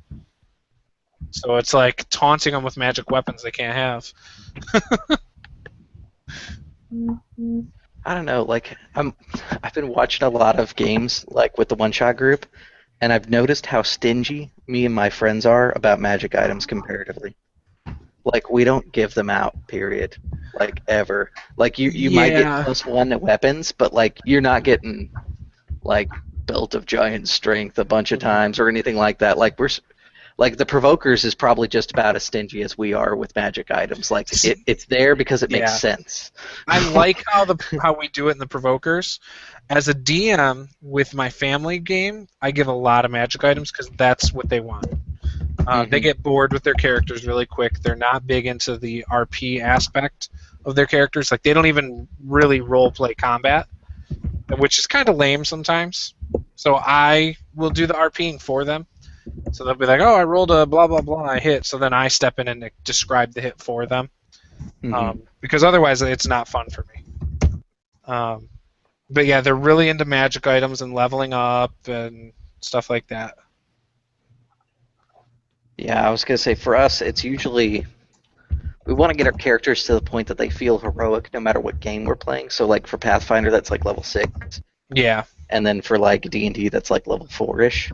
Yeah. Start to feel heroic, and then from there, it's like we're okay with like slow progression. We just want to get to the point that we feel heroic. Yeah, I hear you. Which is nice about that that Besiege game, because we're all coming in at 5. That puts us all at kind of that heroic level where we're not just going to be like smashing rats in a basement for the first 2 levels. Right. I hate level 1 adventures. They're so terrible. I refuse to do them now. Like, if I do them, I try to get as creative as possible. Like, I pull out some monster that like you don't normally fight, like blights, and I'm like, oh, we're not fighting goblins, we're fighting blights, and there's a vampire in charge of them. Here's a cool story. See, I don't mind level 1, but it's got to be for a campaign. If I'm playing, I don't like playing level 1 if it's a one-shot. Yeah, one-shots, that's really disappointing when it's like level 1, because it's like, I'm not going to play this character after this anyways. Like, let's play with some of the stuff we don't normally use. Oh, see, I reuse characters quite a bit. When I did that power game one-shot, I was like, screw it, we're level 20. Everybody's like, what? That's so... Doesn't dice rolling take forever at level 20, though? Oh, yeah, it does. Especially since you don't know how your character is. Yeah, That's the real problem. nobody's played that high really. So like Right. nobody haven't really either. knew. Like the highest I've done, I think our table ended our campaign at like 16. I think my But it highest still is 12. wasn't that bad. Like at level 20, because like one of them was a wizard, an abjuration wizard, and like we originally were set with 4 people and only 2 showed up, and so we had one who was like a warlock kind of combo class. I forget what the other one was, but his abilities were pretty easy because he was more single target damage. Yeah. And then it got to the Abjuration Wizard, and it was like, I've got a plethora of spells. Let me think which one's going to be best in this situation. Right. And because there was only 2 players, it was like between each turn we had to stop for a few seconds and let them kind of get situated with what they were actually going to do on their turn, because you didn't get the time that you would with 4 players to kind of look and figure out what you're going to do. Oh, yep. Yeah, I've done level 12 as a one-shot. Played. Haven't ran it. The highest I think I may have ran, besides campaign games and stuff, I think was like level 5, maybe level 6. Well, I figured for that one, since we were just being kind of goofballs about it anyways, they fought a Kraken as their final boss, which I reskinned to be a Shiva pig demon, is how I described it. Oh, okay. Because the one shot was to get the Porgonomicon and the BLT of power to become gods. So the Guardian was the Guardian was a pig Shiva demon that was floating around in anti-gravity. So they got to like narrate fighting in anti-gravity and like pushing themselves off of walls that the mage made so that they could get around the terrain and stuff. That sounds it was awesome. a lot of fun. They dodged my first monster though. Like my first monster, I told him was it was a flying pig demon. So it was like really huge pig with tiny little like chicken wings on its back, chasing him around. And it was just a reskinned red dragon. And they were like, no, we're not. They're like, no, we're not messing with the fire-breathing flying pig. Screw that. And they ran away from it. And then they went into a room that had like a legion of mooks, and they just murdered mooks with like meteor swarms and stuff like that. That's awesome. I was like, this game is not really meant to be role played. You guys just play it up, have fun, RP your combat a little, and I'll be happy with the whole thing. Right. That's all I ever expect out of a one shot. Well, I put it together with the premise of I want you to bring power builds. I want you to build whatever your mind has going that you want to do that somebody told you that's power gaming. Just bring it. Let's have fun. Yep. I was going to do something like that with a Tiamat encounter. At level 14, I was going to go through the book, write down every magic item, let them pick out of those at the start of the session. And then obviously they were all going to power game whatever class they wanted. And then we were going to see if Tiamat was possible to beat at 14. Because I just, looking at the book, I did not see how it's possible. I still don't see how it's possible. Unless you get, like, initiative first. That's the only way I see it being possible. I was going to say, it's probably initiative at that point. Yeah, I told them at level 20 I picked the high epic fantasy version of gold, so they had a bunch of items and money to spend on items. I was like, go crazy, just have fun. Yeah, that's awesome. That one's probably been one of the more fun ones I've done in the one shot group, even though it was just kind of a pure like joke of a game. Yeah.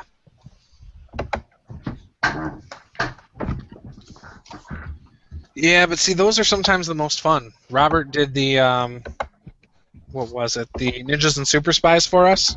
Mm-hmm. We did it twice, I think. The first one was so much fun. I was deliriously tired because I had pulled an all-night crafting the night before, and but I had played in the game I think right before that, like for my home group. So I was delirious, but damn, that game was fun as hell. I was trying to convince Chepe because you know how he keeps saying that he wants to do GURPS. Yeah. I was telling him that he should do. There's a GURPS supplement out there that's free, called the Jihad to destroy Barney the dinosaur, and it's basically Barney has taken over the world in a Skynet-like fashion. Okay. And there's like Terminators that kind of look like Barney in there too, and you're fighting as the rebel forces. against Barney. Oh jeez. And I was like, "You come on, this is going to be a great one. This is great one-shot material." He's like, That's "No." Chepe written all over it. That's what I was saying. And he's like, "No, this is ridiculous." And then I showed him He the said teddy. it was ridiculous? Yeah. He's like, "What am I looking at here?" Dude was running a game of like robot maids that were like animals and like crazy. Well, I showed him the video of the teddy bears fighting nightmares, and then gave him a couple other stuff. And so I think he's going to do that next, which I hope he does, because I think that would be a killer game. Like using Numenera, describe your teddy bear, and then go on an epic adventure to go kill nightmares for little children. Right. Can mine be the one from Akira? Like crazy fucking machine gun teddy bear. That's crazy. I love it. Yeah, I need to get back to running and playing in some one-shots for sure. I want to do in my homebrew world something similar to the Copper Jackals, which I told Tim about this. I was going to make a PDF supplement for what I expect for the characters, and just put it up on like drive-through, but it's just something simple that just says this is how you create characters. That way I don't have to like share it every time. I can be like, look, over there, download it, and there you go. But the premise would be that everybody in this mercenary group has to have something martial, right? Because that's just how it's set up. And so you could be background soldier and be whatever you want class-wise, or level dip one of the martial classes, or whatever. But you have to have some kind of military type of training. Then there was going to be... I wasn't going to do stats like him. I was just going to say 4d6, reroll, not reroll, but drop the lowest. Mm-hmm. And then I was going to make a few different feats, like my own feats, that everybody who's in this mercenary group gets to choose one. So it's like your special training kind of thing. Who was it? Forrest Freelander. He did an Oriental-style game where he gave you a special class ability, and it was like once per... I think it was once per day was the deal on it. But like I played a fighter. Cool. Yeah. Yeah, I played a fighter, so I had Aiijutsu Strike, which once per day I got top of it, or I technically got a turn before the initiative when I called it, and I would basically draw my weapon, do attack at max damage, and then I'd still get my normal turn. And it was like a once per day thing, but it was super cool. Yeah, see, that sounds like something I would probably do. Because I want it to be, it is going to be combat heavy. So it's a part of the world that I had originally came up with a couple years ago, where I drew like this area called Orc's Arrow. And so I want it to be kind of like Andrew Knapp's Githyanki game, where people can just kind of come in, play a session, miss sticks, come back for another one, whatever, with the same character. And it's going to take place in that region. And it's going to be a lot of mountains, and, you know, dungeon crawls, and you know, things like that. But yeah, I feel like it would be a lot of fun to be able to just pick up and play a quick game that doesn't have a lot of thought necessarily to it. You know, it's a dungeon with some monsters, and you know what your mission is, and that's it. You know. So I don't know though. I was talking about it with Tim, and he's like, "Wow, it sounds like you're talking about a copper jackal." I was like, "What are you talking about? You didn't give us any feats." I'm like, "Oh, well, you don't know what's coming." It's like, all right. So, but yeah, I think I'll probably do that in like a month or two once I know what my schedule looks like for the fall.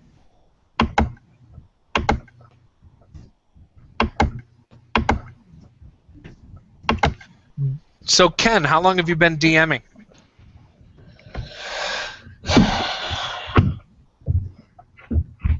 Since the beginning of the Reagan administration.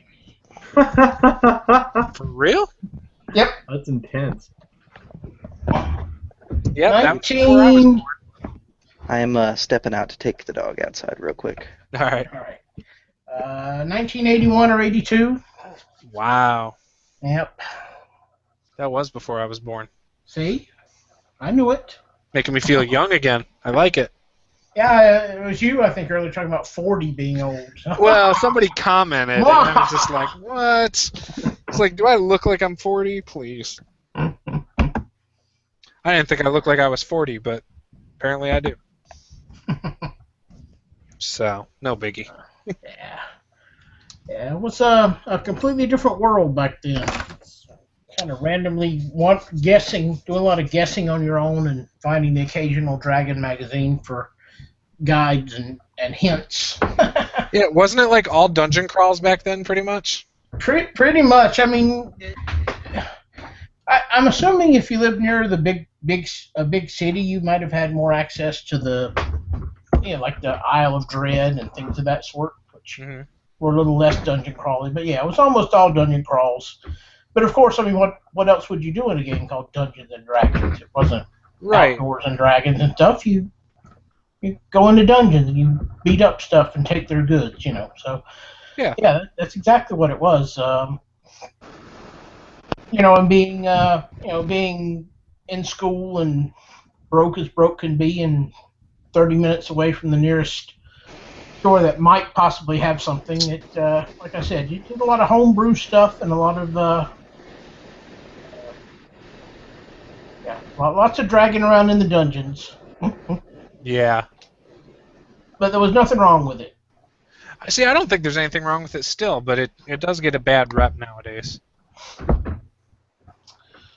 Yeah, I mean, looking back, I mean, obviously things have evolved from back then, but it was it was completely different. The whole concept was slightly different back then too. So it was just the whole. Of course, there were players that wanted to do the political part, and there were, players that wanted to do the wilderness stuff. But most people, just wanted to go in the thing and kill people. Except, of course, everybody wanted to also do the Lord of the Rings. Right. But that was awfully hard to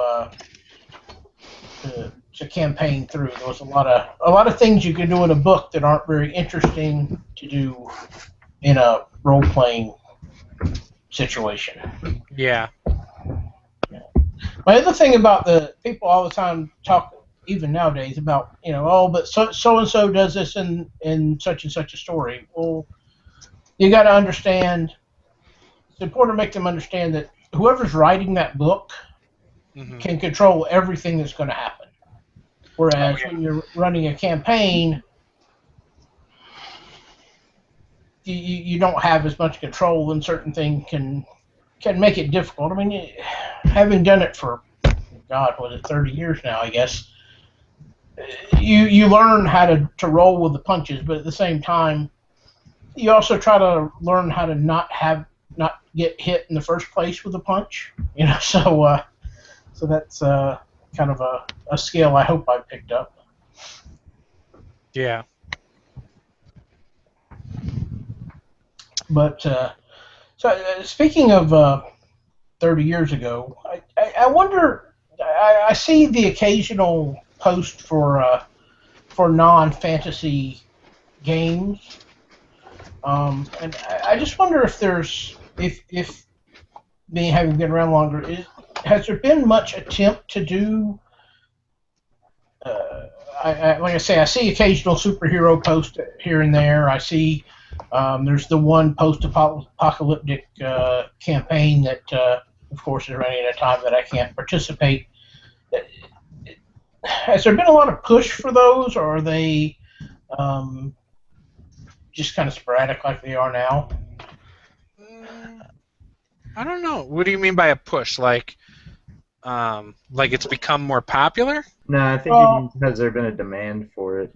Or has even somebody made the effort to say, okay, like I said, there's the one post-apocalyptic game that somebody's running now, but I saw somebody posted a random Mutants and Masterminds will pop up, things of that sort, and I'm just wondering if somebody has made an actual concerted effort to try to get those other genres started, or if it's just been kind of random and they keep getting washed out by the fantasy.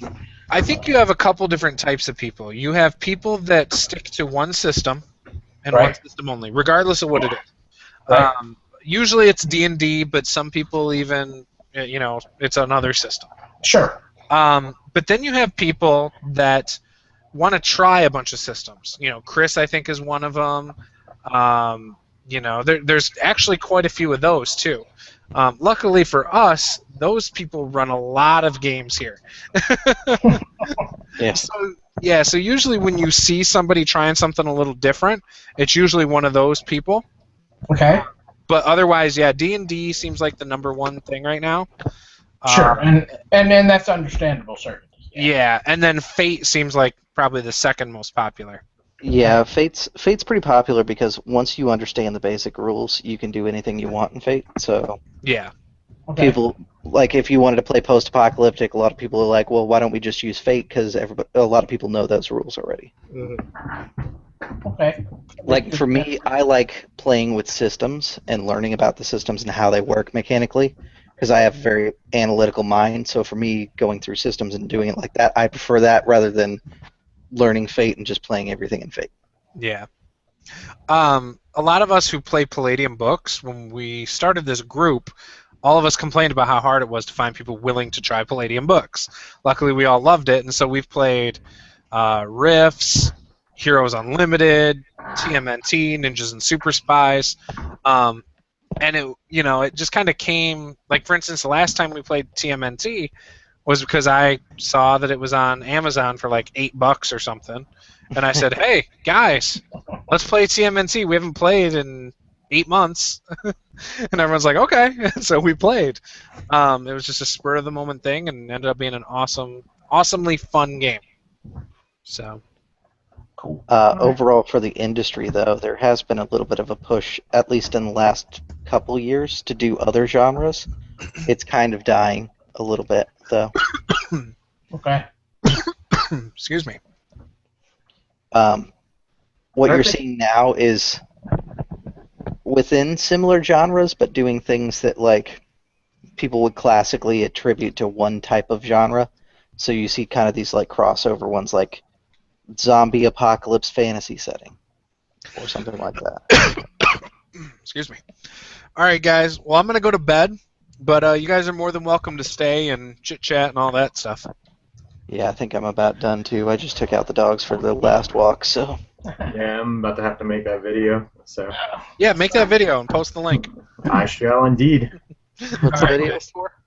It's for Chepe's Sorceress Origins. Oh, yeah, that's right.